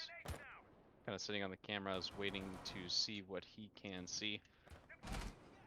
Trine being very, very hesitant to move out of spawn. You see a couple players jiggle peeking the windows, and then many just shooting a drone that wasn't there, I guess. I don't know what was going on there, but nonetheless, Trine able to safely ascend, or at least most of the team, safely ascend to the roof as many. Able to find Servant there on the opening pick. That's pretty good from the side of Trine. Yeah, if you think Ohio State is going to spawn peek a lot on Chalet, this map is a haven for them for spawn peeks. So I expect a lot of that, but Rob's going to get another kill onto Ohio State, leaving it at a 3v5 with 2 minutes. So not a good start at all for OSU. And interestingly enough, they don't have a shield. So that shield is usually played in Ticket, or not Ticket rather, in Pixel. So interesting to see how they play this defense further on. Maybe they adapt with that shield because they don't have the Azami to help them with piano control. So it's not going to work out. As you can see, Netflix gets killed by Squirrely and Mini follows up with another. And it's just left up to Zijak, who gets fried. Trying a flawless first round on Cafe attack. Looking much more coordinated as right now than before. And OSU is going to have to just think about what they did wrong there. Yeah, I think Trine really controlling the tempo in that round and really hitting their stride on these attacks. A continuation there from Chalet, where they were just kind of hitting every checkbox, hitting every checkbox and doing what they needed to do. You know, Servant giving them a free pick early, and then Rob able to work up the red stairs, find a player unawares towards a bottom red in the Warden. And with a minute into the round, you're into a 3v5 and you're on defense. You kind of just want to get the round over with or take a bunch of gunfights. So Ohio State decided to do both. And Trine, I would feel pretty confident if I were Trine. It's very important to get attacks on a map like Cafe that's pretty defender-sided. And again, like we said earlier, one of the things that's going to decide the outcome of this match is who can win more attacks, and Trine really seem to be one of the teams that can do it. So, looking forward to this attack to see how they decide to approach the wedding side of things. You know, it looks like Ohio State's dedicating a lot of utility over here. Thurman going for a nice little peek using the bottom of that door for his sightline. Might catch one of the players over by shipping dock unaware. But he is going to instead decide to drone from spawn, which is a very interesting choice in my opinion, but nonetheless, trying getting on with his rounds, really placing down a Talon shield, looking to make sure he can operate freely there onto prep. As I think, try and realize that there's not a whole lot of people on the site able to take this bakery control pretty easily. It's really firing some shots onto the player that was peeking towards the prep window. That will be the alibi of Netflix, able to take some tick damage onto Marquini. And again, Mamba from the vertical, able to take a little bit of tick damage again onto Mini, as really just exchanging shots back and forth here with Netflix, the player on the prep window, choosing to cede vertical control there to the side of Ohio State, as Trine gets the wall open and looks to find some picks off of it. Yeah, they're gonna have to crouch through that as the breach doesn't quite work out in the way they want, but T-Jack's gonna get an early flank, and Mars, hello? Z-Jack gets 2 free kills, and Mars is just caught way off guard. And a much better start to Ohio State. They do feed off of those early picks, but Mini sees the feet of Mamba, but only going to get a little bit of damage. So Mamba's going to have a bit more of a fighting chance and destroys Mini. And that really cost him in the end, not finishing him off when you could. And it's just up to Squirrely and Rob, who will get two on some Mamba and Nate.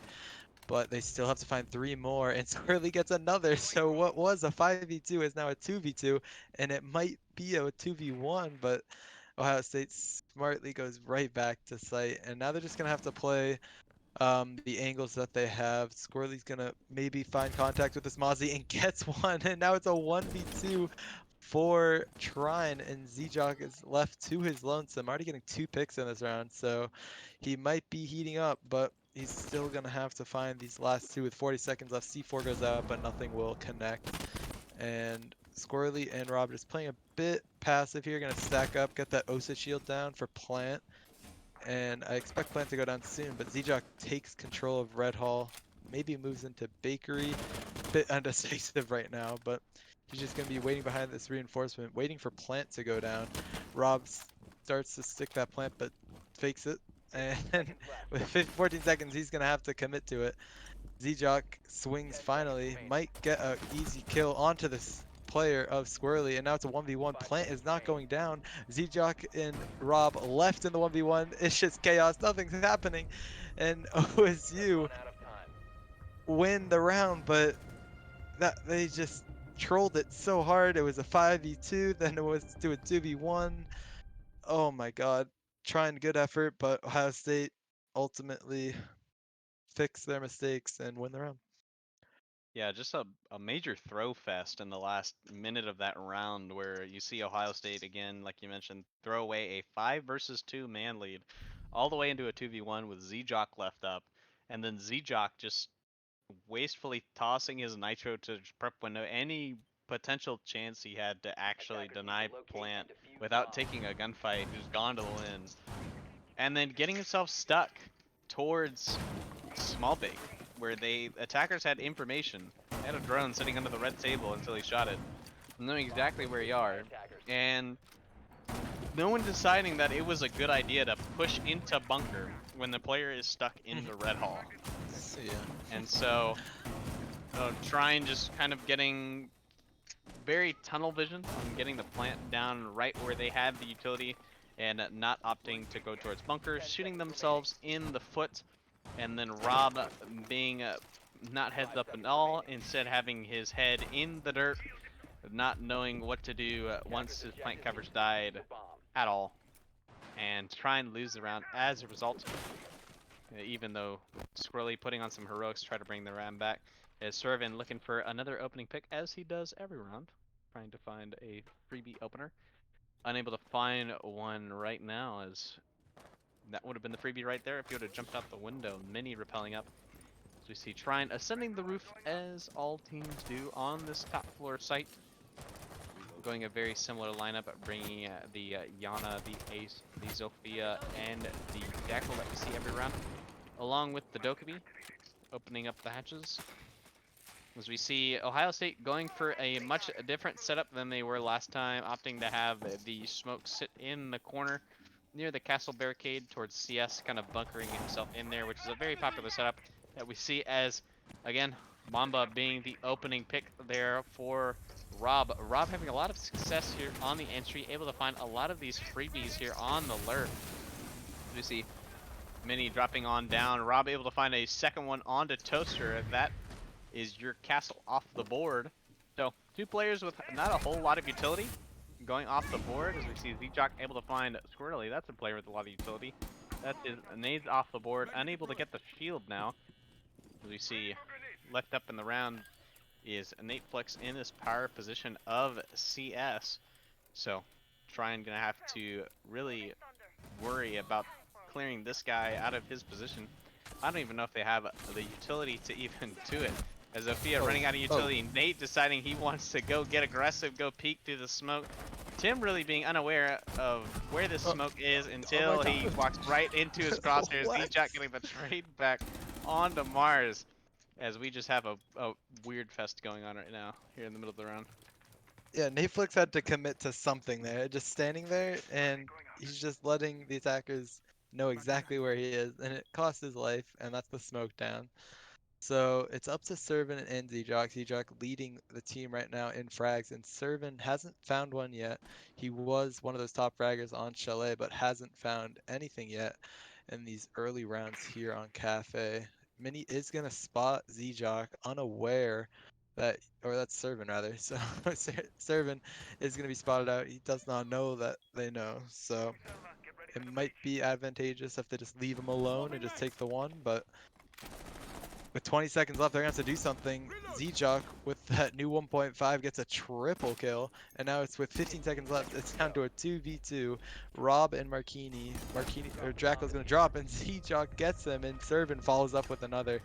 A great comeback from Ohio State, and these rounds are just getting trolled away by both the attack and defense, but Ohio State going on top. And they finally were able to beat the two entry picks that they have fallen to so many rounds now. Yeah, I cannot lie. This is some very uninspiring gameplay from both teams, especially with the CS burn going so awry. I don't know why Skrilly decided to back up for the nade on CS in the sight line of the guy in heaven, and I also don't know why they had a Zofia and didn't go to South Window, and I don't know why Ohio State is just why Netflix is being like that. There's a lot of questionable decisions being made in that last round there on the side of both teams. Kind of like we were talking about, where it really comes down to the endurance of both teams. And I think you're seeing it here start to break down as you see both teams making decisions that they probably would not have made on map 1, mistakes that they probably would not have made on map 1 out here. And as you see Servant running up for a drone underneath the armored car. So we'll see if both these teams can kind of get the train back on the tracks and try to rack up some rounds, because I think whoever does is gonna make it through this map as the victor. Yeah. Well, speaking about last round, I'm glad to see Ohio State did adapt much better. They actually had a strat in place instead of just uh, bringing absolute chaotic operators as they did the first round, and it cost them. But they did have that castle set up, and it suited them much better. Even though trying through it, they were able to close it out with those angles that they created. So good on them. But now we're here on round 4, reading and fireplace. We have not seen this site yet, so we don't know how either team's gonna play it. There is no top floor presence. I don't I don't think they're even playing a cocktail right now. Okay, now they are, but um Trine's gonna read into this sooner or later, and it looks like all of Osu is upstairs now. So they're just gonna push onto this early aggression, and Minnie's gonna try to kill Mamba, but only tick damage is gonna be exchanged between the two.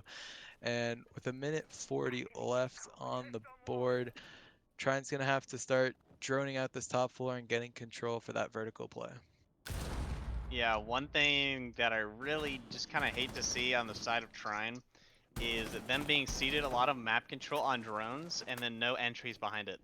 It took them a minute 40 for someone to drop from the red hatch and actually get behind a drone, as we see Mini finding a nice refrag there on the Mamba, unfortunately going down to Netflix, as Nate just fires an entire clip there, and Mini decides it's a good idea to put his face in front of a bullet, as Marquini finding the refrag onto Zjock after the down from Rob, getting the res now, so officially now a 3v3, no DBNOs there on the side of Trine, as they're going to have to execute here on towards this dining site with the players of Ohio State not really in a, well, now looking the right way is Servant, so they're in a good position here to deny this plant. Unless they would decide to go for this reading wall, which they have the utility to do. They have the EMPs, they have the ace charges that they need to actually go for this wall.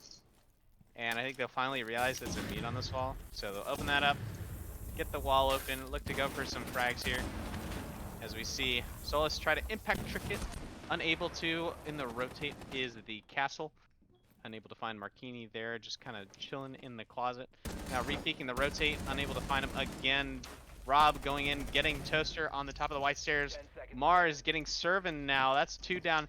Nate Flicks, last step. Can he deny the plant? He's just going to wait, deny the plant. Getting one, Oh two, my God, three! Nate! Able to find 3 players there from the wall. What a play from Nate Flicks. And that's the round in favor of Ohio State.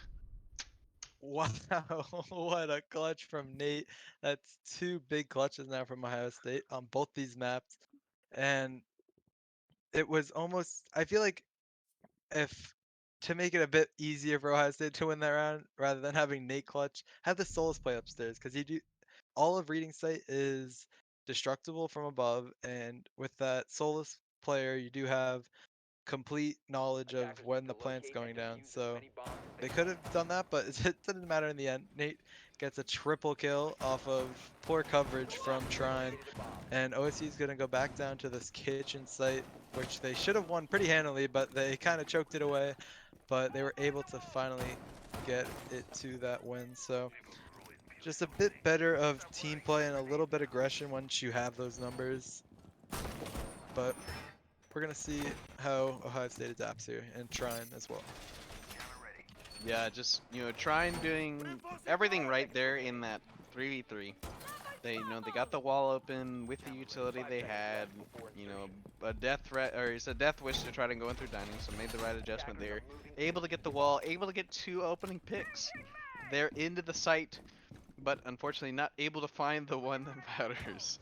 As Nate Flicks from the heavens dropping down through pillar, able to find the 3 guys lining up right there, and unfortunately from the side of Trine, their mid-round play was all for naught as the heroics from Ohio State continue to shine through. That's their second 1v3 or better clutch there from the side of Ohio State. So these guys should probably go and buy a lottery ticket. How lucky they're getting Seriously. here from these Trine players and these throws. As we see, Trine looking to get much faster pace here in the round as he's getting in prep with 45 seconds left in the round. I was harping on them, telling them that they should probably just take the map control that they're getting from these Ohio State players. As we've got 5 people here bunched up towards Bakery. No wall open yet with a minute left, 2 minutes in the round. Now we got EMPs going out, wall getting opened up, and these Ohio State players are gonna be here holding all the deep angles. 2 people above, 2 people above, 1 person on the prep window. 1 person deep in VIP, 1 person on brown stairs, or red stairs rather. So gonna be very hard for these Trine players to push in. But as we head in the mid round, that's another nitro down from Ohio State. Yeah, so try and setting up their attack, but with that top floor control, it's going to be much harder for them to get this plant down. They're going to have to rotate their attack just a bit and just try to flush out those vertical players, because if they don't, they're just never going to get a plant down unless they plant in that prep area. So at best, they just want to clear Z-Jock out here, and they might be able to get some sort of plant down, and they are going to be pressuring with Sophia upstairs, but it's not going to do anything that crucial. But Squirrely's going to get that mute on site, so I'm pretty sure that's site control for Trine, but do they know? Netflix is going to find 1 onto Rob, and Minnie's going to find 2 onto Mamba and Toaster, and he's leading his team, or no, Squirrely's at 6, but Minnie's doing a pretty damn well good job right now. And it's up to Nate and Servant here with 30 seconds left. And Servant's gonna get that a little bit of tap damage, and he's gonna try to rotate out, but he's almost inevitably stuck here as Mars is gonna get Nate Flux, and it's just up to Servant, and he's got a player staring him down on an Osa shield. Sophia playing very patient here and finally gets the kill on to Servant. Mini finishes out the round, and Trine looking much better on this attack as they head into their last one. I mean, it's pretty simple there. It's just they've ceded Bakery control, Trine occupied Bakery. They waited until Z-Jock peaked, and then they just kind of walk in on the site. And then as a result, the upstairs players, they gotta make a move. They gotta peek someone. They peeked Mini, and Mini killed 2 of them. And so it's, bada bing, bada boom. Round over, Trine wins. So Mhm. heading into the last round of the half, Trine down 2-3. I feel like this is a very important round for them to get. Again, Ohio State going up top, place where there was very questionable decisions being made towards the gar shop area of the map. So we'll see if both teams make the same mistakes, make new mistakes, and make no mistakes. There probably will be some mistakes made, Guaranteed. but well, you won't know which ones. It's like we should get a bingo card and put a bunch of mistakes on there, and then see if we can get some blackout going, some blackout bingo going. We've already made it. Yeah, exactly. So we'll see what Ohio State and Trine have to bring differently in this round, and I predict the winner of this round goes on to win the map. Yeah, I don't really see Ohio State doing too much on the attack if it goes 3-3, but trying, it's all in their hands at this point, because if they lose this round, then I see a bit of a, probably like a 7-5 forming, but if they win it, then I see a much more favorable side for them, and then we're probably gonna head to that map 3. And but we are gonna see the new and improved defense of Ohio State. They didn't castle that freezer door off like most teams would. Interesting to see where they place those castle barricades, but they're gonna have that smoke playing in that shop again, holding down that control, which is pretty crucial for the defense as two attackers drop onto red, and they're just gonna get smoked off, and it's just a delaying game now for that smoke player. Yeah, I think the one thing you talked about leaving out the castle is actually kind of a smart adjustment there on the side of Ohio State, where no one went on the South Repel, and that's where the Zofia should have gone, and Zofia ends up dying to the smoke. But Squirrely getting a trade there onto the over-aggressing smoke of Nate Flicks. Nate actually getting all of his utility used, so not too crazy of a death there, burning out a minute 30 on the side of Trine. And they're still not able to take the map control that they want to in CS, with the players still in piano, holding a front angle there onto the red stairs, onto the castle. Well, we actually talked about the castle. They did end up castling it, so they still got that going for them. But Trine going to put some Capital bolts on these headshot angles, and it looks like not really do a whole lot with them. Kind of confusing why you would go for those angles and then not make a play off of them. But nonetheless, it was done, and now Capital has no smoke bolts. And with 50 seconds left in the round, Trine need to do something quick. Yeah, Swirly's gonna get one onto Z-Jock, and Marquini's gonna find another onto Servant as he swings Piano, and Mamba's gonna get down too, so Trine looking much better than they were 10 seconds ago, and it's just left up to Toaster. He's left in a technical 1v4, as one player just sprints right through, but Rob is gonna get two. Trine getting that third round that they needed on attack, and it's looking much, much better for them as they head into this defensive half. Yeah, Toaster kind of getting toasted here on this half. He's 0-6. He's about to maybe hit that dreaded James Bond 007.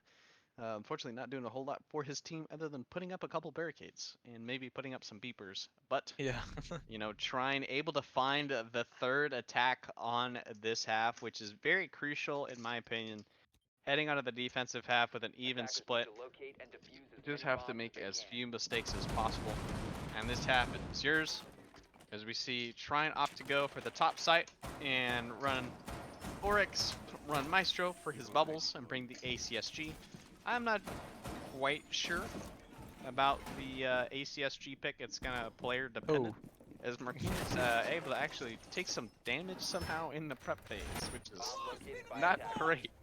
If you're wanting to start out here from Trine, you got the Doc here from Squirrely, which is pretty popular here this series. I think Doc's been run more here than I've seen anywhere else in any game so far. So that's pretty cool to see that the Frenchie's getting used. And then you got the two boring picks. You got Castle and Jaeger from Rob and Furios from Mars. And then on the side of Ohio State, they were looking to do a little bit of an Amaro play, but I guess decided to think wisely of it. So we'll see if that's smart on their end or not. We head into the beginning of this round. A very simple lineup. You know, always need that nomad for the staircases. Always need the ace for that wall. Always need the sledge for those hatches. As we Ooh, see just missed. Z-Jock missing the timing there onto the castle on the cocktail window. So in the early part of this round, Trine just looking, or rather Ohio State looking for a little bit of map control. Nate going for the default pre-fire there on the angles that a lot of people will hold towards the hatch from piano. Servin looking to get active over here towards that skylight. Seeing the Oryx, is Nadeflex able to call that out for Servin? Is he gonna go for the nade though? That's a good question right there. You're able to actually land a nade onto that Oryx if you go to the skylight and bounce it off the railing on the opposite side. As Servin firing out a breaching round, getting caught in one of the ADSs there by Jaeger. And Ohio State heading into the mid round, doing a lot of stalling, doing a lot of nothing, but finally getting the wall open. Yeah, so with a minute 30, wall's finally going to get opened a little bit later than most teams would like, but they finally do end up doing it. We are seeing a little bit of a similar hold here from trying with that castle setup, but nothing has come in these first 2 minutes. Z-Jock going to be lit up a little bit, but nothing to be concerned about. And with a minute 10, they're still on the roof, so they really need to just drop here and just start pushing. They still have to worry about these Maestro bubbles that are just laid around, and they do have that Ash, but they only have one left, and they only have one nade too, so... And Servant's just going to drop. He doesn't care, and Nateflix is gonna get one onto Mini. Servant finds one onto Marquini. Servant finds another onto Mars, and now with 45 seconds left, it's a 5v2. Doc is gonna get some kills onto Ohio State, but Servant's continuing his tear on Trine, and Squirrely's gonna have to find 4 picks to win this round. Plant goes down. There is only 40 seconds left for him to clutch. He is 9-3, so it is doable, but with him just waiting for them to peek him, it's not going to be likely. Sees the engagement on the Jackal, but Mamba able to find him, and OSU gets a pretty convincing attacking round. Yeah, a whole lot of nothing doing there from the side of Ohio State, and then boom, execute just coming out there. Servant dropping the hatch, and then Mamba getting active towards inner bar. So Ohio State staying patient, doing what they needed to do, clearing what they wanted to clear. It was not very obvious that they were going for such an aggressive play, but when they went for it, worked out just fine. So Servant getting those 2 impactful frags towards Cocktail, grabbing one onto P3, and then grabbing one onto Pallets. So Ohio State looking to replicate that success now. We're seeing a Sens actually being brought out by Z-Jock. Unfortunately, not anymore. Opting to go for the buck and the ace. So adjusting their lineup to match the site. I'm willing to bet they were intending that Trine was going to switch it up, considering they got absolutely rolled on the top floor site, the site that they are currently going. So minor adjustments were made. They brought that Mute, brought that Mozzie, brought that Solus. So clearly going for a little bit more denial than they were last time. And we'll see if that works out for Trine heading into the start of the round, as it looks like Solus was going for 3 drones there on the side of Ohio State. Able to see 3. I don't know if he actually got 3, but I guess we'll find out soon enough. And then Ohio State opting to bring a Jackal now on Mamba, so maybe a little bit more worried about a roam than they were last round with the Nomad. Not necessarily necessary, but whatever's not necessarily necessary can also be a comfort pick, which the Jackal, the C70, often considered a very good gun, has kind of fallen out of good graces. And Rob with the ill-advised run out, nice bait there from Z-Jock, able to find the opening pick there from the kill-hungry Solus. With 2 minutes left of the round, things are looking good from the side of Ohio State.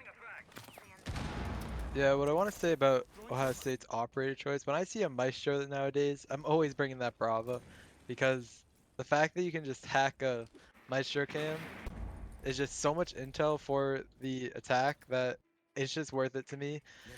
And you can't shoot it unless you have impact. So um, maybe they look into that later on if these attacks don't work out. But right now it's looking it's working out pretty well for them. So with a minute 30, they're gonna try to take this piano control, getting a lot of chip damage onto these defenders of Trine. Servant's gonna try to take out Mini, but fails, and Mini's gonna get that headshot. He is gonna get pinched out by this attack, but they're gonna be a little bit hesitant. Jackal gonna take over, gonna get that scan down, and Mini's gonna take the engagement onto the Jackal, but won't find much except for a little bit of that Jackal's health. A bit of a whiff fest going on, but finally Mini finishes the kill on Mamba, and Nateflix is sneaking in through that fireplace. I don't think Mini knows about it, but does Sledge know about it either? Oh, this is just poorly timed from Nate, as he's gonna hide behind that big generator. Nate does not have any idea where this player is. He might have a clue in a second. He finally sees it, but Mini with a triple kill on the No. round. Nobody can clear him out of this mining position. And Toaster and Zjock are gonna have to either push site or they're gonna lose the round. Yeah, just absolutely the worst possible timing there for those two players pitching onto the Oryx. Z-Jock able to bring one back onto Mars.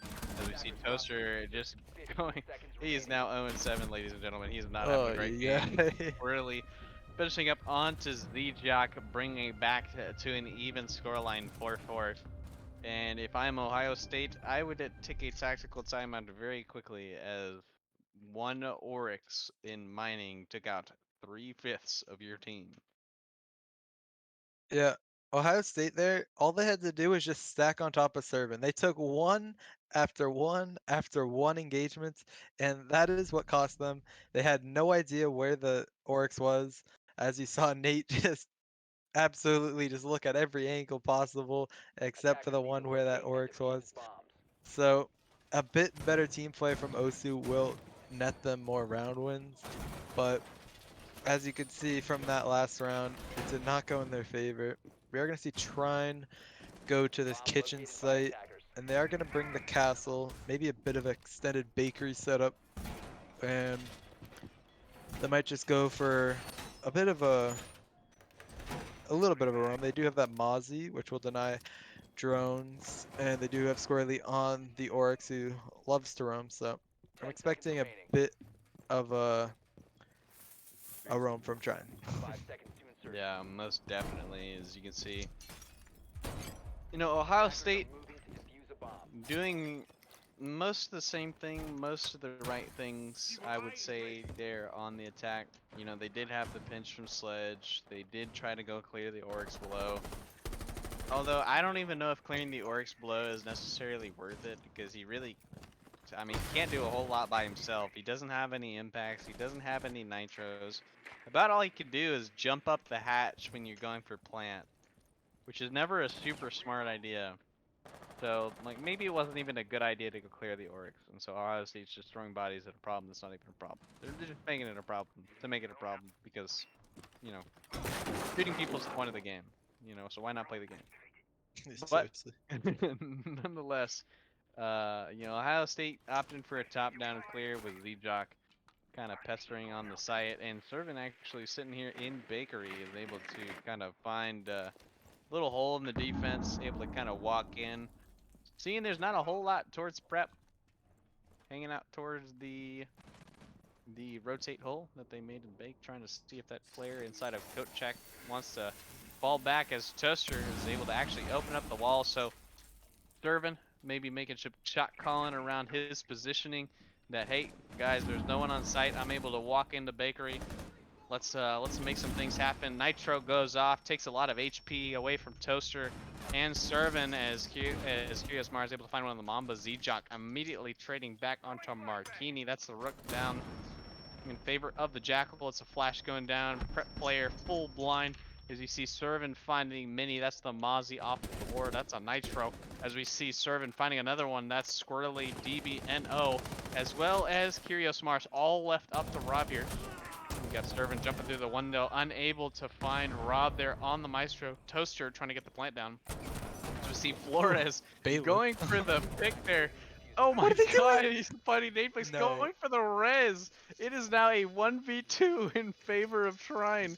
What is going on, Ohio State? How do you let this man do this?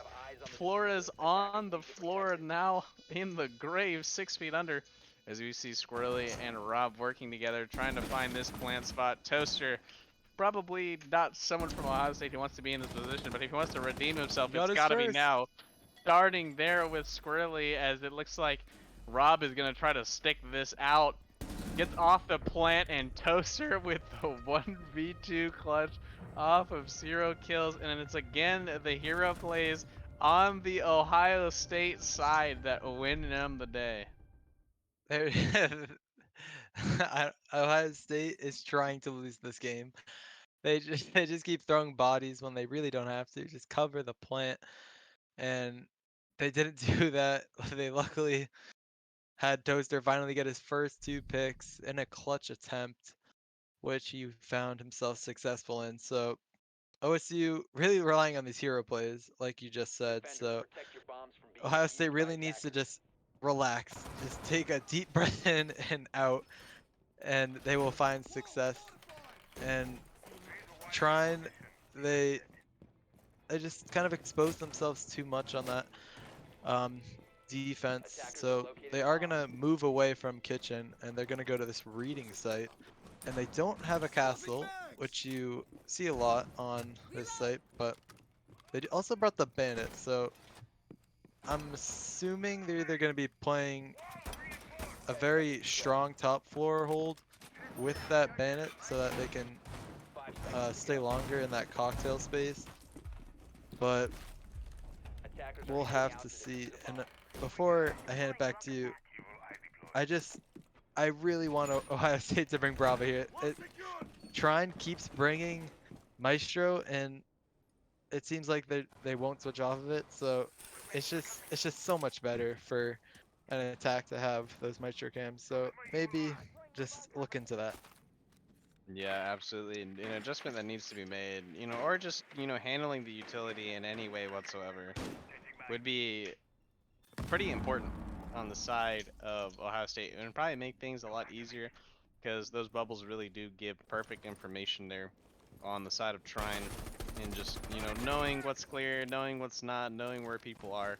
So, an adjustment that has to be made from Ohio State. We'll see if they make it. But, while you were talking about that, I looked up the dictionary of Ohio, you know, and passive was not in it. Yeah. So, it's no wonder that these Ohio State players are literally like foaming at the mouth trying to take these gunfights. So, we'll see if they can, read another state's dictionary and learn a little bit about covering the plant and maybe not taking a bunch of these gunfights. As we say that, Mamba looking to get active, Oh, getting the melee on the cam. Very dangerous as the Meister cam is taking a tick damage away. Mamba on 1 HP now after that gunfight. As we see the rest of Ohio State start to work the vert. see, Martini going down to Z-Jock. That's an easy pick there for the Flores just ran inside in. of pillars. Just running in, trying to find that pick. So, man count down trying as we see Frost ascending the white stairs, getting taken out by Mamba, traded across the map by Mini onto Servant. That is your Ash down, but that's all of her utility used. Toaster down to low HP, chipped down from the Meister of Rob. Z-Jock's sitting in here towards Cave. You got Rob over towards the default plant. Mamba downing Mini Squirrely, trading on to Nate Flicks. It's a 2v3 in favor of the attack as we see Flores Z-Jock trying to hunt down Squirrely. Squirrely sitting at 11 and 5, full HP with a T5 in hand. Rob able to find one onto Z-Jock. That's the Flores down. We see Mamba moving into the side, taking the fight onto Rob. 2 low HP. Rob with the 3 armor and the Alda, letting it ring, and then Squirrely on to Toaster. Was there any wonder how that round was going to end with Toaster left up? Nope, he's dying. And that's a round win from Trine. Another thrown round from Ohio State, and this map is much closer than it needs to be right now for Ohio State. But trying good clutch, and Rob getting those crucial picks, and he's tied up there with top entry picks for or just top frags with Squirrely. So he's doing his job today, and he's gonna stick that Maestro still. So a very, very strong operator in his hands, and they're gonna bring the Capcan on this upstairs hold. We haven't seen much of Capcan played, if at all, today. And oh, those are I've into the heard it. trash bag. Oh man, that might prove crucial late round, but we're gonna have to see about that later. And we are gonna see the Valk.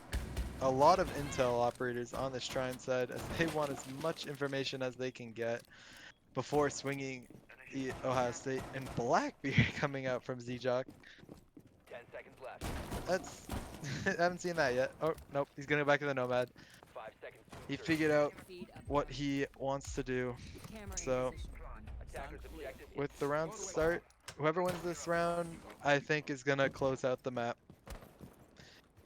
Yeah, I just, from the side of Ohio State, you're in that 4v3 situation, and you just never try to work a plan. It's just always would seem to be like, let's take a gunfight here, let's take a gunfight here, let's take a gunfight here. It seemed like 4 individuals trying to fight 3 individuals on a map. It was just so TDM minded when you have a case that can help determine the outcome of the round, and it's kind of the point of the bomb sites, and so maybe you should put it on the bomb site instead of taking a gunfight.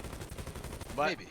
nonetheless, Ohio State deciding, I don't know about that. I'm just gonna go over here and play the game. So if I was the one in the server, I would be screaming at my teammates for not trying to plant the bomb, but I'm not the one in the server, and I'm not the one probably screaming at my teammates right now. So we'll see how they make their adjustments in the round. Is actually a minute already off the board on the side of Ohio State, and no map control really taken, as Minnie's able to find one onto ZJock, so that's your Nomad off the board. Immediately some flashbang utilities, some throwables off the board, maybe a couple Nomads depending on how many she was able to get down early in the round.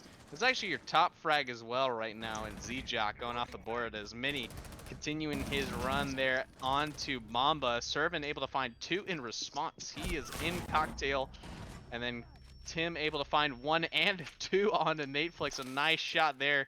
Toaster trying to get the plant down, but opting to go for the fake there on top of it. So 1v3. Curious Mars able to find some chip damage all the way down to about 50 HP on to Toaster, as he decides that I don't want to be on this floor anymore. Drops through the hatch, sending the white stairs and trying to make something of the round. Yeah, well, he's left in a 1v3 with Diffuser, but a lot of these Trine players are in single uh position, so he could take ones on a lot, but he's not looking the right way. He's gonna be lit to 1 HP, and it's looking almost undoable. C4 comes out, almost kills him, but Mars is gonna finish him out with that shotgun. And Trine takes match point on Cafe as they go to their last defensive site of regulation. Really well done from Trine. They got those 2 early picks, and then Ohio State clawed back in that 3v3, but um, Mars was just too powerful on that mute, getting the last 3 kills and saving the round for his team. And we're going to be going to Kitchen Site, a site that Ohio State has looked pretty good on attacking. And they are bringing the Cali this time. Might be a switch pick, but we'll have to see. Defenders, protect your bombs from being defused by attackers. Yeah, it's pretty disheartening if I'm serving when I'm down 3-5. I'm able to get in a cocktail and do what I've done the last couple rounds, and just go in there and farm people. But I just don't have teammates there to help. Nope. So, on the side of Ohio State, they just need to stay alive in the early round. They cannot allow themselves to take these 1v1 gunfights and get picked off like that. Because, Servin was able to get in and 10 seconds effectively clear the entire site, save for bathroom. But, that's unimportant when you could plant literally in the other half of Cocktail. So, attackers must locate and defuse the bomb. Trine able to take advantage of Mini and Mars gameplay there and finding those picks when they needed to.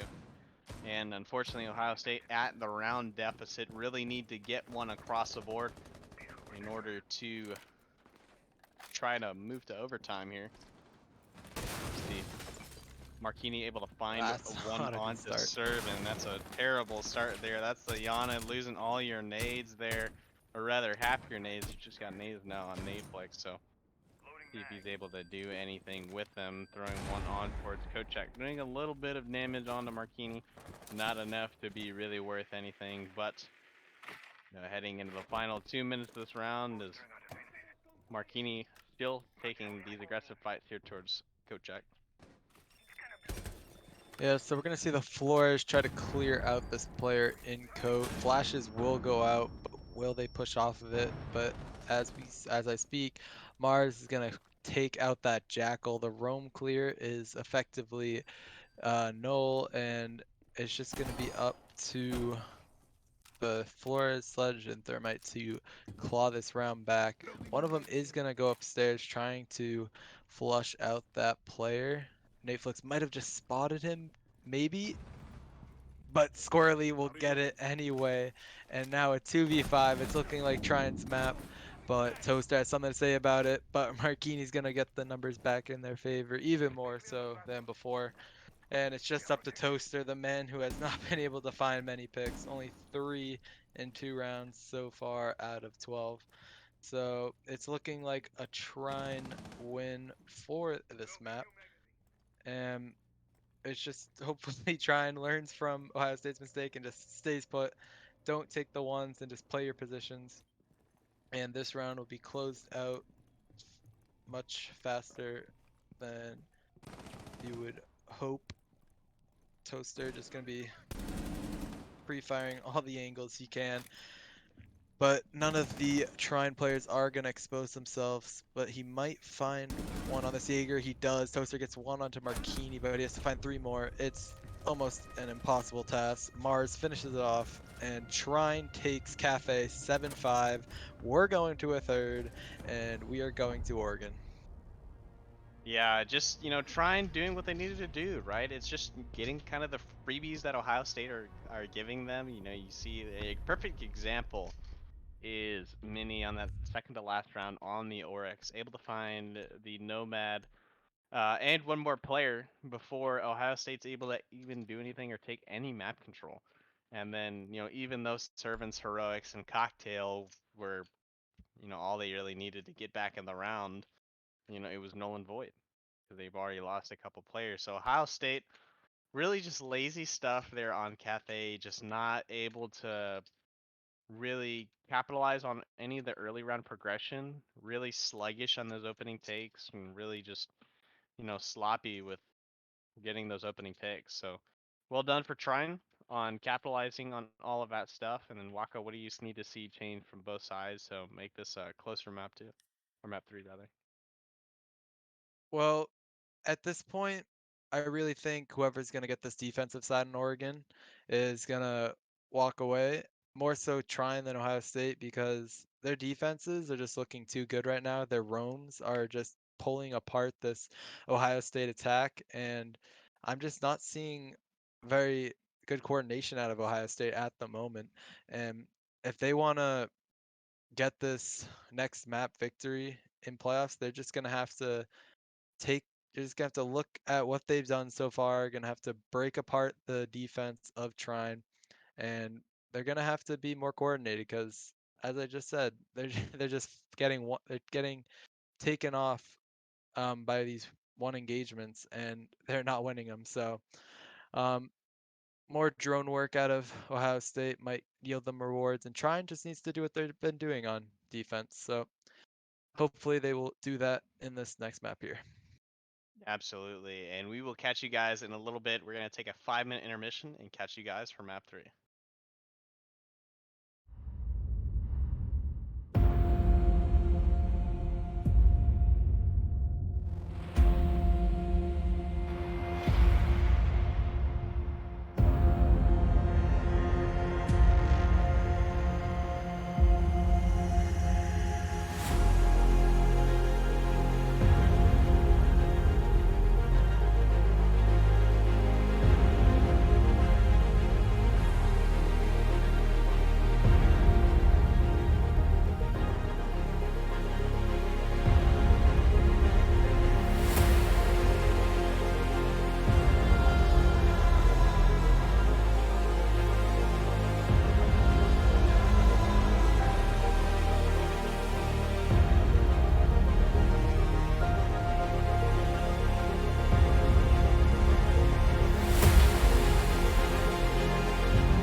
Cultivando Van Beats.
Alrighty, what is up, guys? Welcome back to Midwest R6 Trine versus Ohio State Gray.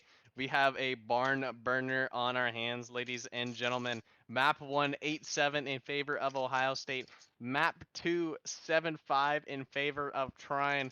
One thing that we said these teams needed to have was the endurance to go all the way. We are here. We are all the way. Wako, what are you looking forward to on map 3 to see one of these teams make it across the finish line? I'm looking for pure team skill, team coordination, and just team play in general. I think Trine right now, they're higher in that category as opposed to OSU. There's way too many hero plays right now, and if they can just work out those kinks, then it'll be much closer. But I just don't see Trine throwing this momentum that they have right now. Absolutely. Trines did a great job of coming back there on Cafe, starting there on the attack, getting an even 3-3 half, and then converting that into a 4-2 defensive half, which brought them the win on Cafe. So we'll head in here to Oregon. Trine had the RD. So they will actually, I guess, choose to be defenders or attackers. I'm not quite sure. It looks like they're attackers right now. But that could be a hosting error, so we will see what happens here. But nonetheless, Oregon, Wako, who do you think this map favors and why? Well, definitely the defense, because these attacks are just horrendous right now. And with Oregon being one of the most defender-sided maps in the comp map pool, it just favors whoever starts on this defensive side so much. And either side, I just see uh, them taking it. And it looks like we're gonna have Ohio State starting the defense, so maybe a 4-2 split, but I don't really see them getting higher than that because Trine's attacks are they've gotten 3-3 splits, I believe, on both maps. So I expect at least a 2-4. Yeah, it Unless looks like we're gonna go into a little bit of a rehost here because it looks like Trine was actually supposed to be on the defense here. Oof. So a little bit of a hosting error there on our end. Whoopsie daisy. So we will have to delay the start there from these guys here on map 3. So coming back to this here in a second. Need to get it rehosted and set to try and defense because they indeed had the RD and indeed realized that Oregon is a defender-sided map. So, with that being said, we'll talk a little bit about the previous maps. Chalet 8-7, that would be, I believe, the pick of. Let me double check really quick. That is the pick of Ohio State. So Ohio State barely winning their map pick, and then the map pick of Cafe was Trine's map pick. So both teams got their maps so far. And, really the players that we expected to be shining are the ones shining. Squirrely doing a lot of good things there on the side of Trine. Supported by the rest of his cast, Benny having a great last map, and then Marquini being the one to kind of shine through on the first map. And then on the side of Ohio State, Servin, not really the one leading the way. It's really led a lot by Nateflix, who had a really good first map, starting the first map off 10-1. And then the second map, that 1v3 clutch, they're on the Frost, winning the round on Fireplace and Reading. So, Ohio State really doing a lot to throw rounds, but, the hero plays are what's really saving them here, Waka.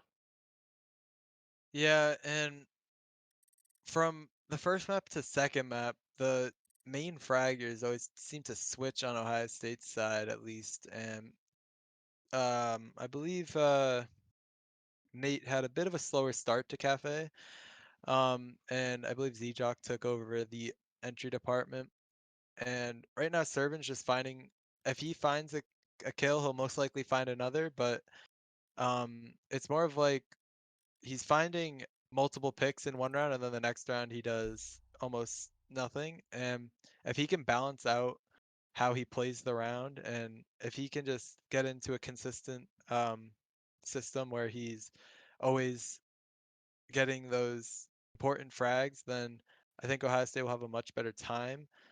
And for Trine, Squirrely's just always leading that department of fragging, and um, as I feel like he'd be the IGL, even though he's not really playing those um, hard sport ops, but he's really enabling his team to also assist him with those entry picks. So um, yeah, Trine is just more put together at the moment. So um, especially on this defensive half, they're not going to have to rely as much on team play as much as an attack will, because coordinating attack is much harder than defending. So I'm expecting trying to take full advantage of that defensive side. Yeah, the one thing that I'm really looking for both of these teams, especially on the defense, is to coordinate their aggression, right? A lot of the most potent defensive strategies rely on setting up burn setups in order to set up frags, right? So a lot of times here on Oregon Basement, you'll see the smoke peek out when they're trying to burn for elbow. Or, for example, upstairs, if they have a shield in Master, right? Setting up a burn setup there, and then whoever's playing behind the shield tries to find a pick whenever the burn comes out. So stuff like that, I need to see more of. A lot more crosses being set up by the roamers. A lot more of these, trying to find these picks where they're working together is, I think, going to be one of the crucial aspects of the defense that both teams really just need to have to push it along the line. And I think on attack, I think Trine is doing a great job on their attacks. I think they're really catching a lot of people off guard. I think Rob is doing a great job there on the lurk. I think Ohio State, simply put, just needs to stop peeking early, unless it's Servin, and then keep peeking early because he's kind of farming. So, Yeah. again, you saw a microcosm on the second to last round of Cafe where Servant gets a bunch of empty picks, but it turns out they're not entry picks, they're actually refrags of his dead teammates. So, with that being said, we got the rehost in, we got everything going, we got everything right. Trying here on the defensive half to start it off on Oregon. as we head here into the ban phase. Yeah, so we got a little sneak peek of who Trine or OSU might ban. They might switch to that Thatcher ban, but we're gonna have to see, as the first ban will be Trine's pick, and I'm expecting maybe a Flores Ying. Yep, so we see the Flores ban pretty common on this map because of those shield placements that are so vital for many defenses. So Trine's shield play is probably going to be much more prevalent now than it has been in previous maps. And OSU is going to be the Thatcher or the Nook almost definitely. Yeah, absolutely. You see the Nook there, 3 for 3 on Ohio State there. Be interesting to see what Ohio State bans here. I'm anticipating a Valkyrie ban simply because Valkyrie is a pretty decent operator here on Oregon. Wouldn't also be surprised with something like a Solus ban here on the side of Ohio State, as we see the Azami getting banned out, which is another operator, like we said, a very good operator that lets you play in a lot of spaces that you normally wouldn't be able to on the defense. For example, playing around pillar on basement, or playing around dorms on the upstairs site, as you see Trine banning out the Mira here. Not looking to face that Mira on the basement. So operators like Valkyrie and Solus are available, so expect a lot of information ops to be picked out here by Trine to take advantage of some of that. As we head into the first round, it looks like Trine opting to go to kids' dorms there and pick none of the aforementioned operators, instead electing to go for Ella and a Mozzie there for some traps and some info to know. On this upstairs setup, you got the Cade, the TCSG, for Waldano, Mini running Orcs for the gun, running the gun operator. I'm just gonna start calling these operators the gun operators, because why else would you run an Orcs for the gun? And not even with the 1.5 anymore. The C5 is just good on its own. So, that being said, Squirrely rounding out the operator list there with the Frost, kind of another operator where it's like, oh, she's got a good gadget, got a good gun, so can't really go wrong there as well. And then you see on the side of Ohio State, you've got the Ying and the Lion and the Ash, kind of a lineup that is going to be very annoying to the attackers, and especially with no nade denial. It's going to be kind of a tough round if they're unable to find some of these opening picks on these operators that have the throwable utility. As looks like Ohio State's going to start out going for a little bit of a split push here onto the big tower and onto the master wall. Zigzag getting up on the belt as Ash is able to take the utility out from below, maybe. We'll see if her Ash charge is able to get the Cade car off the wall, which it was not, which is kind of a waste of utility. A lot more efficient actually to take the Yana and throw a nade in through game's window, but nonetheless they'll take their time, clear out main stairs, and clear out big tower. As we head into the latter part of this round, Netflix fighting one with a claymore on to Mini.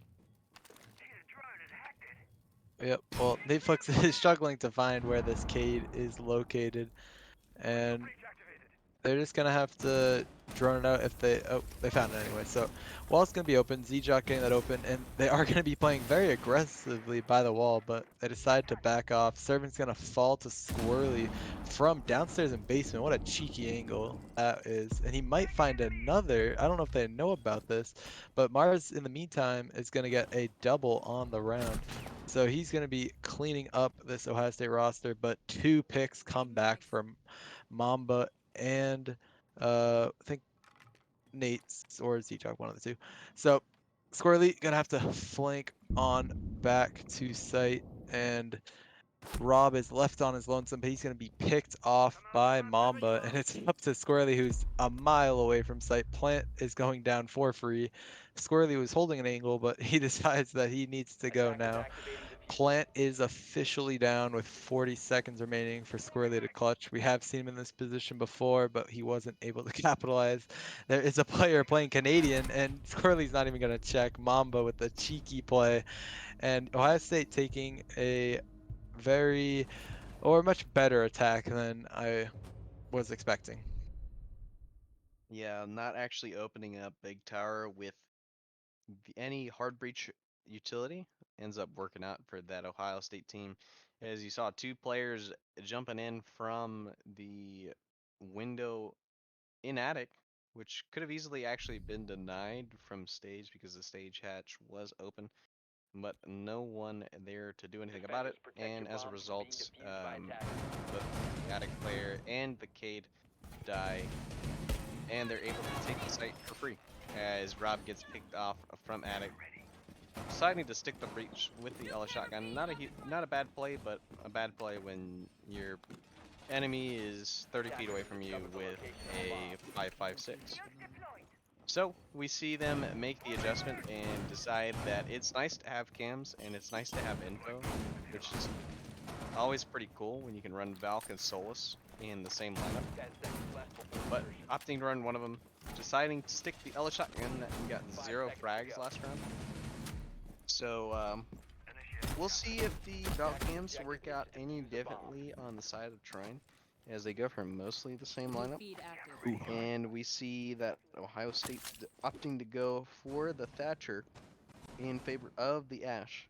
So we'll see if Netflix can make a little bit better use of his EMPs in comparison to the Ash charges, which he kind of essentially threw one away early in the round. So we'll see if the adjustments are actually going to do anything for either team, which team makes the better adjustment, as we see Ohio State go for a very similar take as they made last round. Yeah, so we're going to see the Ying still on Ohio State, so they're gonna playing that Ying pretty well, but Squirrely's gonna be taking out that Lion, and that's 3 calls gone, and he's gonna be holding down this T3 by himself, but he is in a much better position now than he was before. He only has to worry about one player. The Ying is gonna go off. He's gonna have to take this engagement, but Toaster wins it out because of that full blindness that Squirrely was experiencing. And Toaster's gonna get another rob. I don't know where he was looking, but he must have thought he dropped or something, as Toaster gets a freebie onto that Ella, and Squirrely also following with, which is that top frag. So that is not good for Trine, but Mars is going to have something to say about it, and he gets his first one, and he looks for another, but Nate takes him out, and we are looking at a 3v2 with 1:30, so plenty of time for Ohio State to take advantage. And Marquini, unfortunately, reloading at the wrong time. Zijok takes advantage of that, and Minnie's left into the clutch. He sees one on to Nate, gets that frag, and sees another, but can't quite find the bullets on attach. Ace is going to be playing a ring around the rosy game with Minnie. Minnie sees another one and gets it with the deagle. It's much more winnable now than it just was. It's up to Zijok with the pistol. They don't want to reload their main guns yet. They are too scared that one of them's going to push. Zijok takes a bit of a breather step back, and he's going to have to take his time here because he is not in the favorable position now with that low HP. Minnie's going to be holding the rotate for Zijok as Zijok decides to swing, and he's just trying to bait the sound at the moment, but Minnie sees him and gets the 1v3 clutch.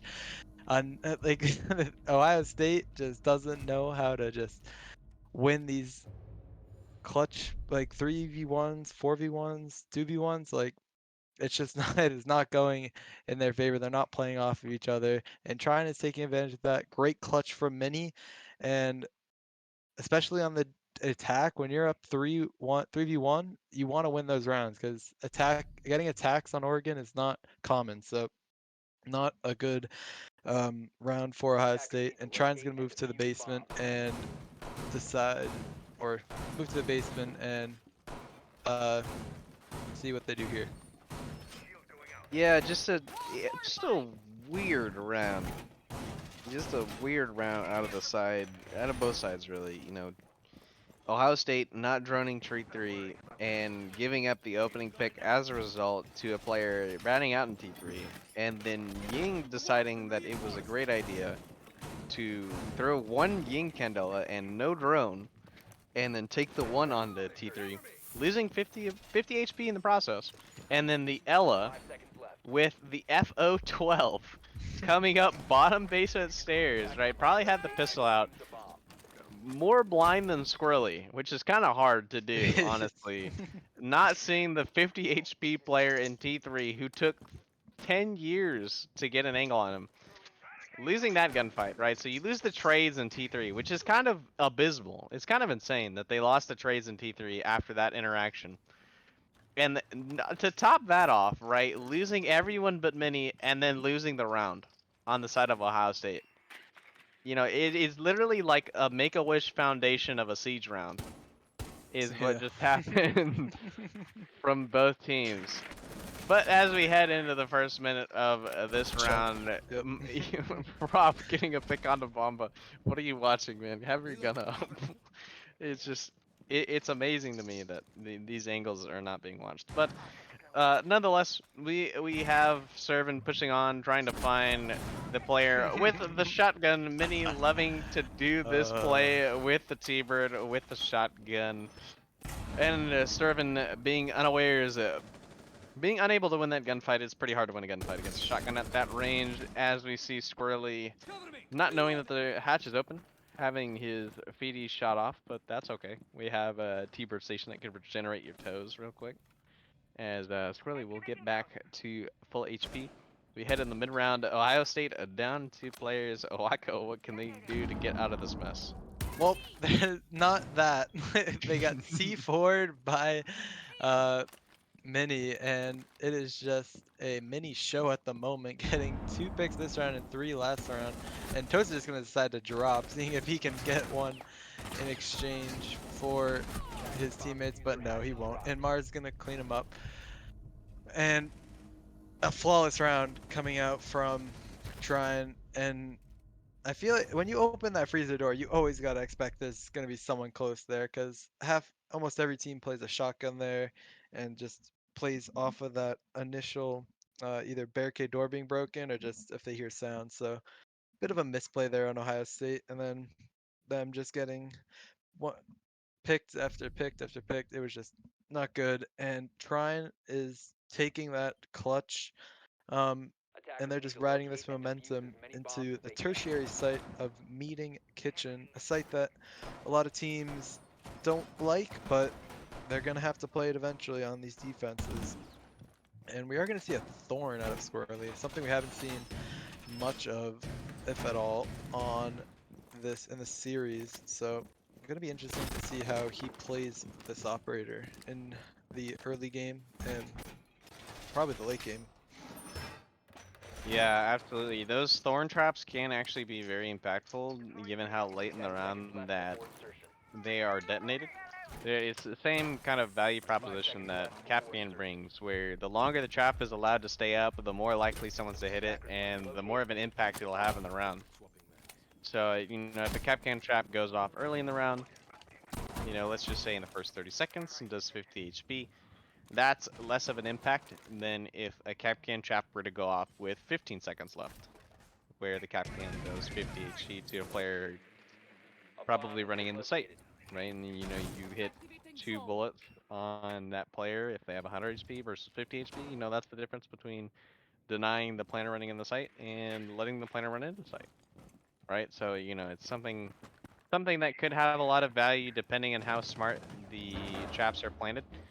As you can see that Ohio State is actually opting to go for a much more fast route with the Monty pushing up into split, and then having the angles, having a player on that armory repel going for the wall right next to garage. I actually really do like this play. I really do like having the vertical here. A lot of teams don't realize that you can get vert on this plant spot, and so Rob getting down to low HP, getting hit by a nade from Servin. That's a sledge. Rob actually having 2 barbed wire in pocket, which is kind of weird, but you know, having a dock is always cool. Having a dock to boost you up right there. Rob on low HP, serving, and they are just bringing out bullets towards Rob. How he's able to stay alive for that long is beyond me.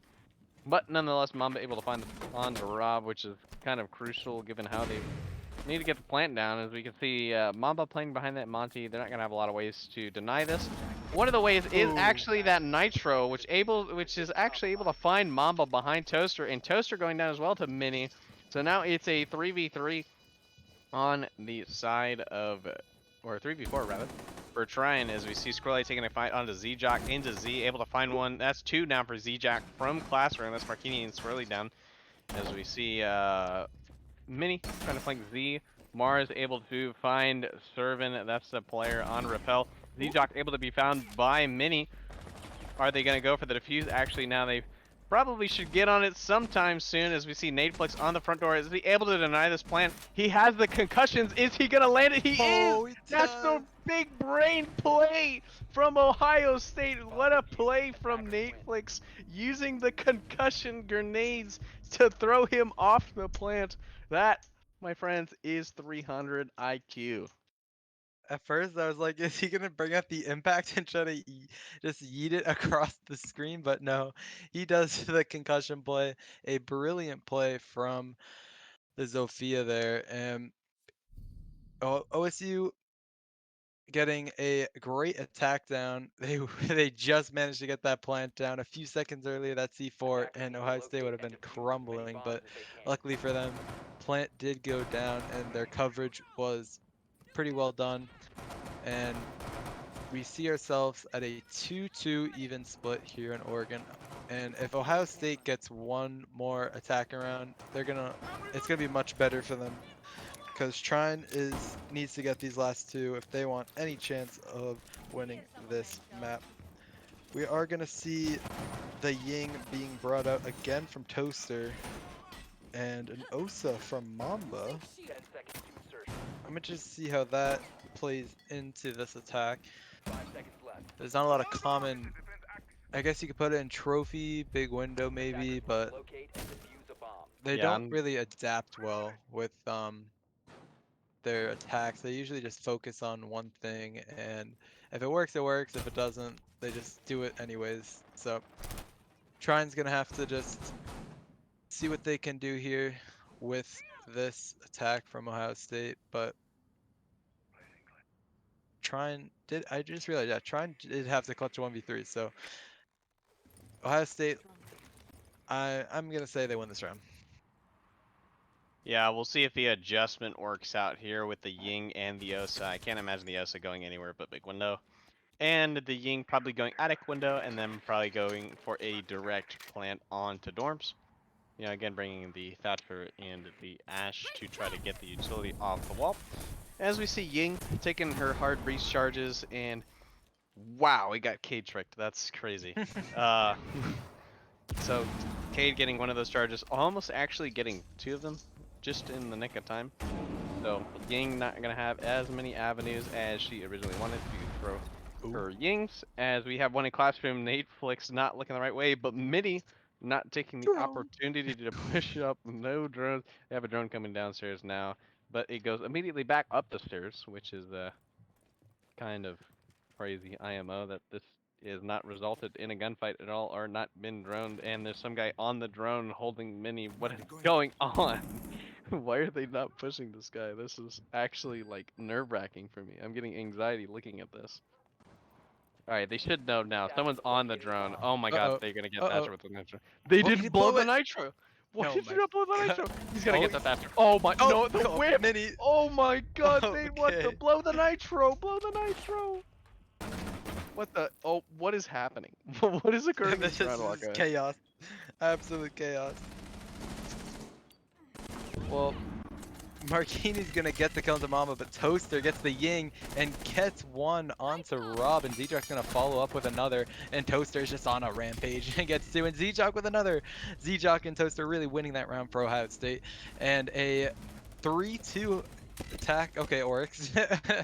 Oryx getting distracted by that player on top main, so a really good attack from OSU, but I feel like if Mini just did something just a little bit earlier, it would have went much better for Trine, but Ohio State takes advantage and finishes the round. And now they're just going to have to attack this bottom floor, which they did not find a lick of success at all. It was just a flawless round. Attackers need to That's locate just and defuse as many bombs. That round was nuts. That round was nuts in the very beginning. It just how do you not find that Valkyrie? How do you not drone classroom of all places on a kids dorm attack? It just something very default. You just let a Valk sit in there and like he's not even able to waste time. He just kind of sits in there, throws a nitro, and does not detonate the nitro with front door being open, and then takes a gunfight on a Thatcher, 10 who seconds somehow to catches a miracle timing and loses the gunfight, which is 5 it's seconds just to insertion. oh my lord, the stress is real here, and I bet both teams can feel it Defuse a bomb. on their sides. So Trine losing around Ohio State, taking it on a near flawless attack. So we'll see if Trine can make an adjustment. Well, they're going off towards the basement as we see the Yana and the Ash running off, taking all that white hole space, taking all that map control. We got the Lion and the Hibana running off towards the main side of thing, and then we got Zjock just kind of chilling, going towards back tower with the Ying. So I'm willing to bet one of the adjustments that they do make is probably getting this hatch before they do anything towards bottom freezer, because I think they know that Minnie's going to be sitting there with a shotgun waiting to just kind of unload on him. Yeah, you see they're prepping the nade right there to try to clear out the utility and anyone that might be hiding right next to it. Open up the main door and then, oh, it looks like they're Cade tricking the hatch, so yeah, they got the Cade on the hatch. I don't even know if that EMP got the Cade. I'm willing to bet it didn't. It looks like it did. And Ooh. the nitro against Poor Zjock. He's Oh just my sitting there, God. just on his drone. He's literally behind the stage wall, the only place that's uncovered, and he manages to get bonked by the nitro.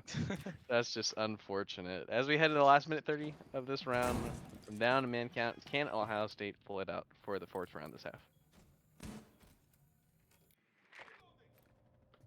We will see. Attackers have located a bomb.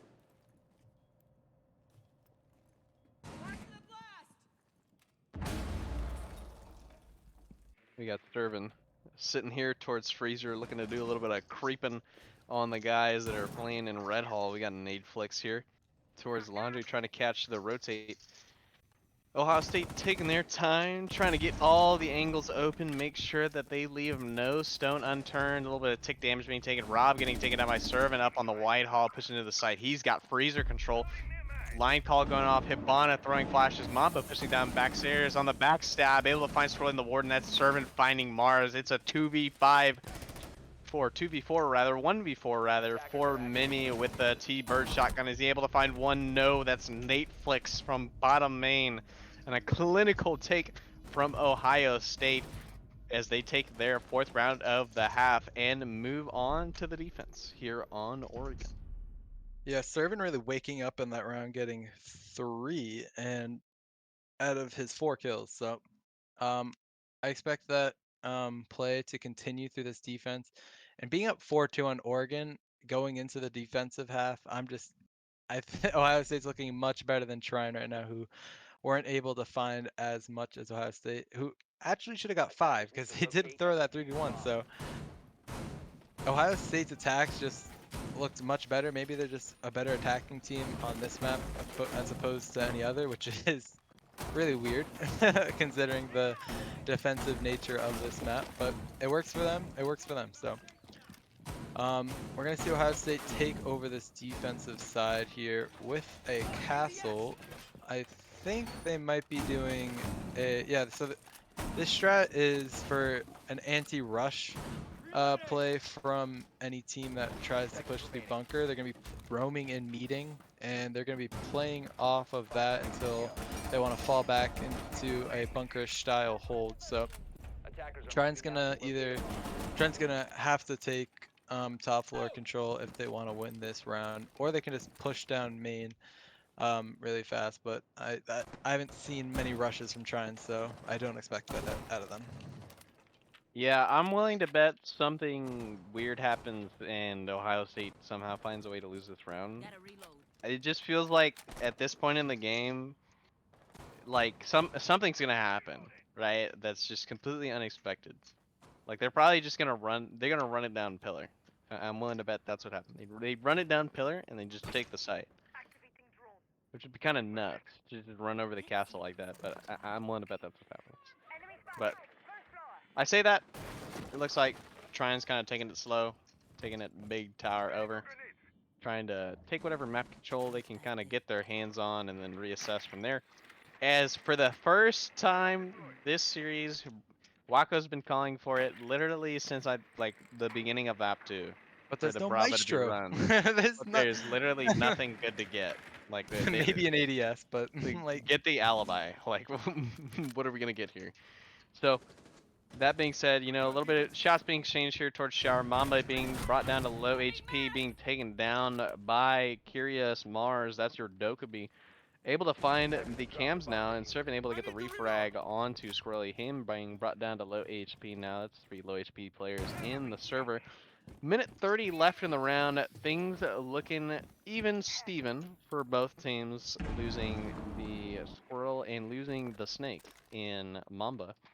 So we'll see how both teams adjust. Now that Trine has cams, right, they have some of the utility there.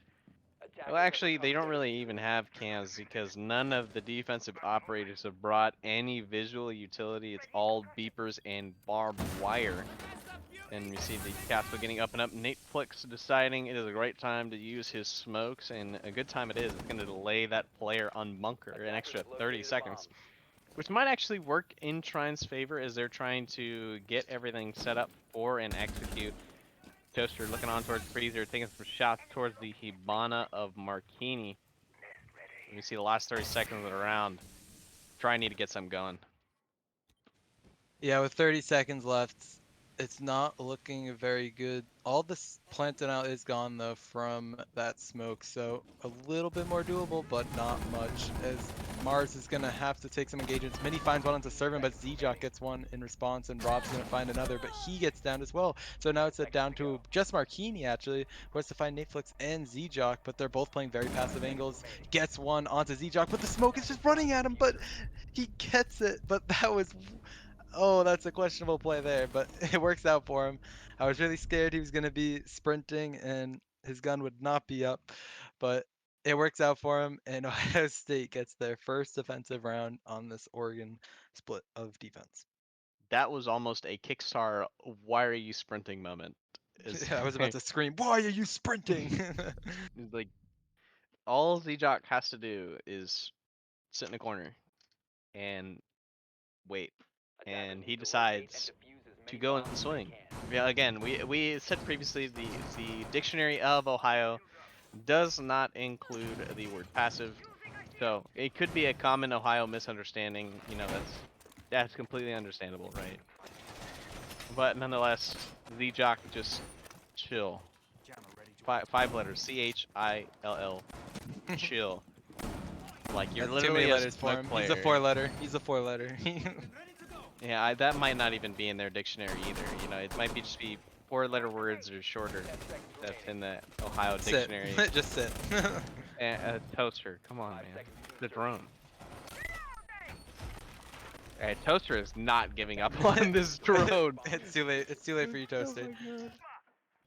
Yeah, Toaster getting a little bit trolled by the drone there. Unable to find it. But, you know, there could be worse things in the world. Yeah, he could have just died on the spawn peak. That would have been a lot worse. Which actually what I was kind of anticipating happening is someone just instantly smoking him off the doorway. But we got Rob here on the Blackbeard, looking towards big window. Unable to find the Warden. Warden sticking his face right in his crosshair. Personally, I don't like the ACOG now. I much prefer the 2 times. I'm not a real big fan of chevrons in general for reticles, but you know, Rob deciding I like ACOGs and I like holding long angles with Blackbeard. And a lot of people are gonna disagree with him, and a lot of people are gonna like him for his opinion. But he's just gonna sit there probably for the next 2 minutes and wait until something happens. As we see Mini getting the shield on the trophy, able to burn through all that utility with his grenade launcher, able to take a little bit of map control what they need. But the side of Trine forgot that there's a mute jammer on the Oh. wall. Look, wow. Rob had a shield one moment and then didn't have a life in the next. Toaster able to find Mini as well, bringing that into a 5v3 in favor of Ohio State, and the round has unfurled very quickly, Wako, in favor of Ohio State. Yeah, with a 5v3, it's looking like Ohio State is going to take this round, but knowing Ohio State, they're going to somehow troll it away. But we're going to have to see. They still have Squirrely on the Yana with 2 nades, which he's going to use one right now. Won't find any connection on it, but he might see the butt of one of the players.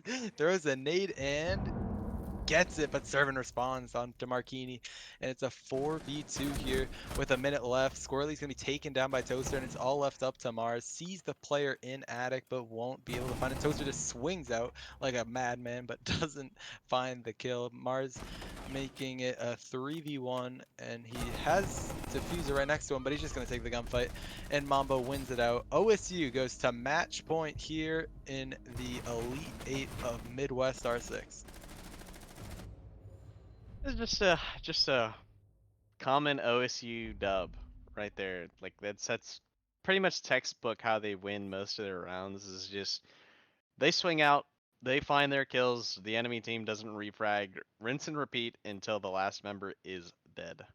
You saw it with the Blackbeard. You saw the Warden just serving, just not giving a single crap that there is a shield on the end of his gun, just swinging out and taking them out.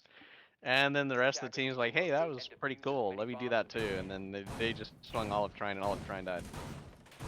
So we'll see if OSU can continue their winning strategy here on the defensive half. They're currently 2-0. Seeing Z-Jack again on the Tachanka with the 2 times. Deciding that, you know, longer is better. Which always works with scopes. Unless you're Rob, and then you just whiff with the ACOG.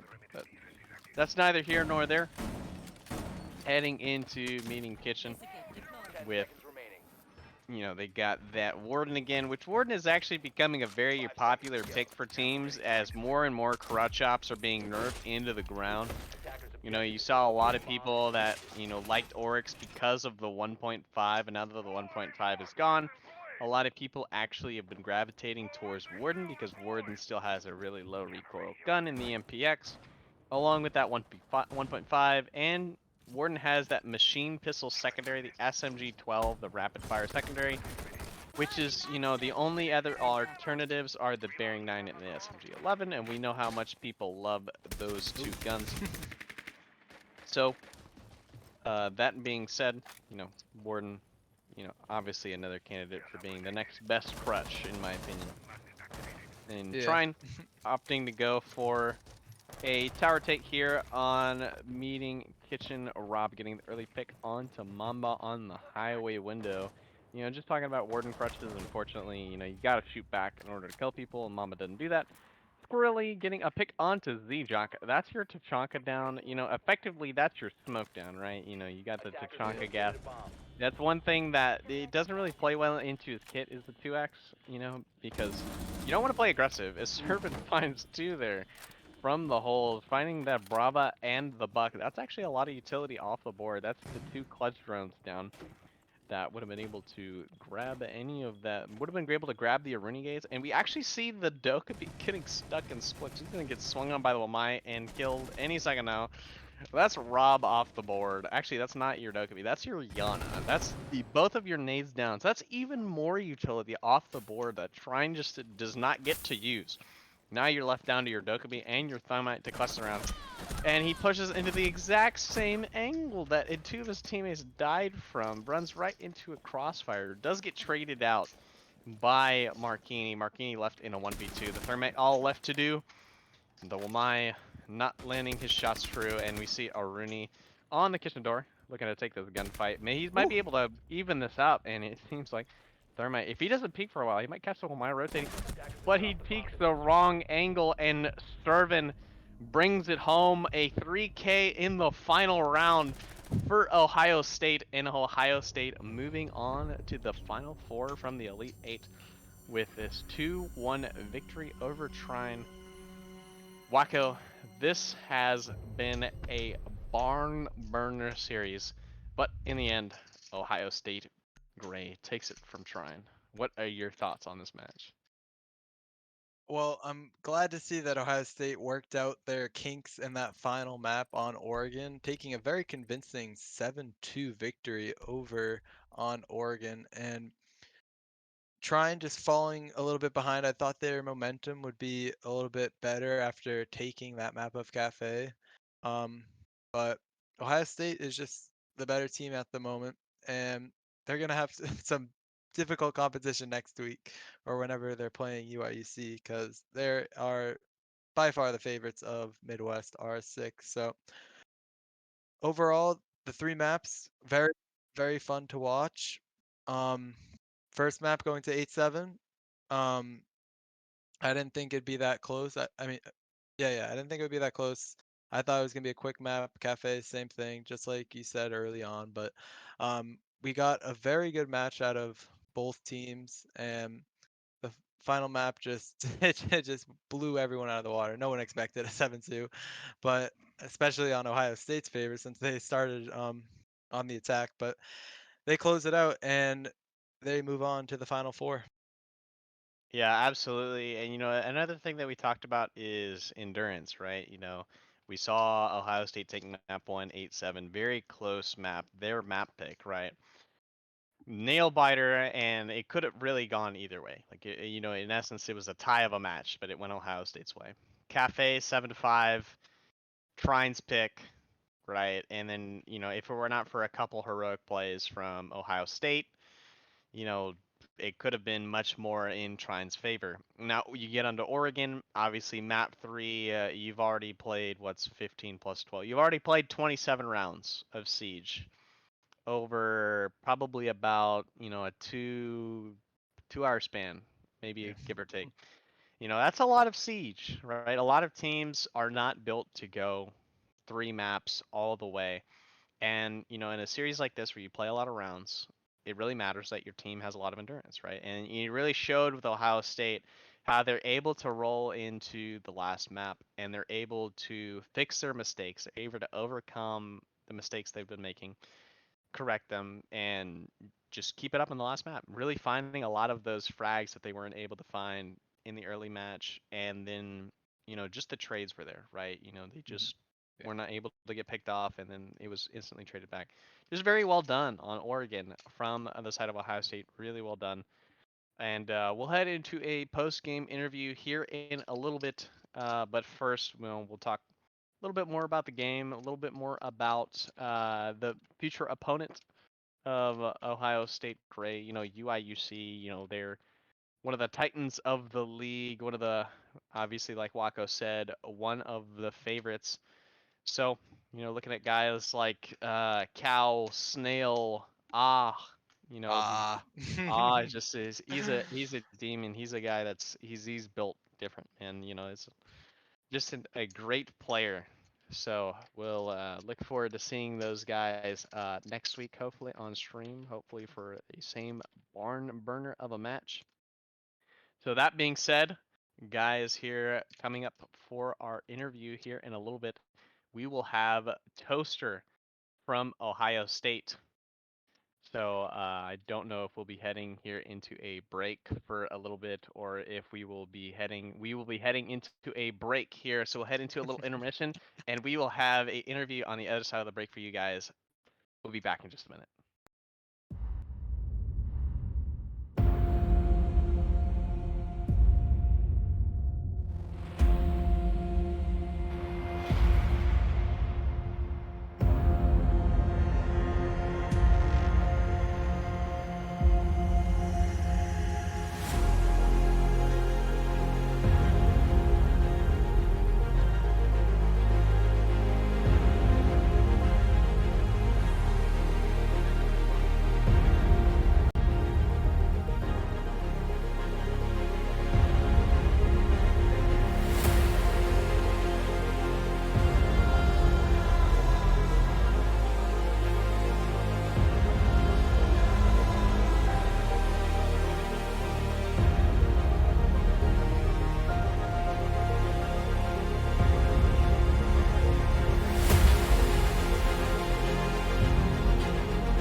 Festival van Beats.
What is up, guys? Welcome back to Midwest R6 Trine versus Ohio State. You guys were all wondering who was going to win this Elite 8 match. Turns out it was Ohio State and Toaster, and we got the man here, Toaster from Ohio State Gray. Waka, lead it off. What do we want to ask the man? All right, first of all, basic ask this question. How you feeling after beating Trine in this Elite 8 match? Pretty good. We knew that Trine was going to be pretty good.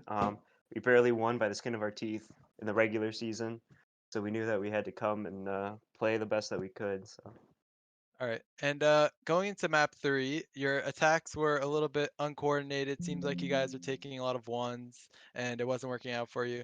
But going into Oregon, you guys completely flipped the table, and you guys won 4 attacks on Oregon, which was definitely on no one's mind at the time. So, what changed from maps 1 and 2 going into 3 that helped you guys coordinate better on those attacks?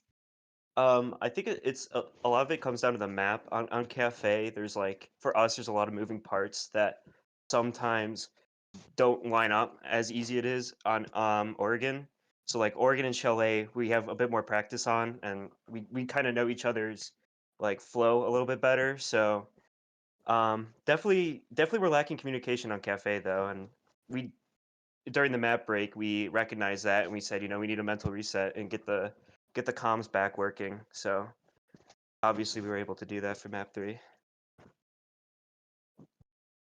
That's awesome. Well, Toaster, heading into a match with a team like Trine that has the upside of beating a team like Davenport, which is one of the better teams in the collegiate scene, how do you approach a team like Trine? How do you prepare, and what did you do to fix these small little mistakes against a team like Trine mid-match? Well, first I want to say we also beat Davenport before. Um, it was a different roster. We had 2 different people, but we did beat Davenport. But also, like I said, we knew Trine was going to be one of the heavy hitters coming into the playoffs.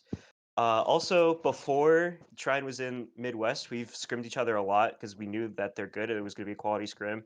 So we just knew we couldn't get too cocky and we could stay ahead of our. We had to stay like ahead of the curve a little bit. Um, as much as in terms of preparation, we didn't really like prep much in terms of them. We just kind of focus on our game, which is kind of what we do all the time. We don't really look too hard in the other team. We try to focus on like our mistakes and fixing our mistakes rather than countering what they might be doing good.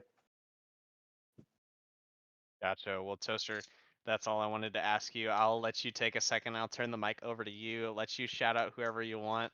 Mic is yours, my friend. I guess just shout out to the people watching in Twitch chat. Arno Mustard, I saw you. Shout out to our sub Donuts. He broke his arm. Hoping that gets better. And yeah, that's it for me. Awesome. Well, thank you so much, Toaster, for the post-game interview and good game, my friend. You are moving on to the quarterfinals against Snail and Co. in UIUC Orange. So hopefully we will catch you on stream next week, and we might get to have another post-game interview, depending on the outcome of that match. Yeah, And to third you, time's the charm, right? exactly, exactly. And to you, ladies and gentlemen, thank you so much for tuning in to another stream of Midwest R6. We appreciate you being here, and you all have a great night.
Richie Valley Van Beats.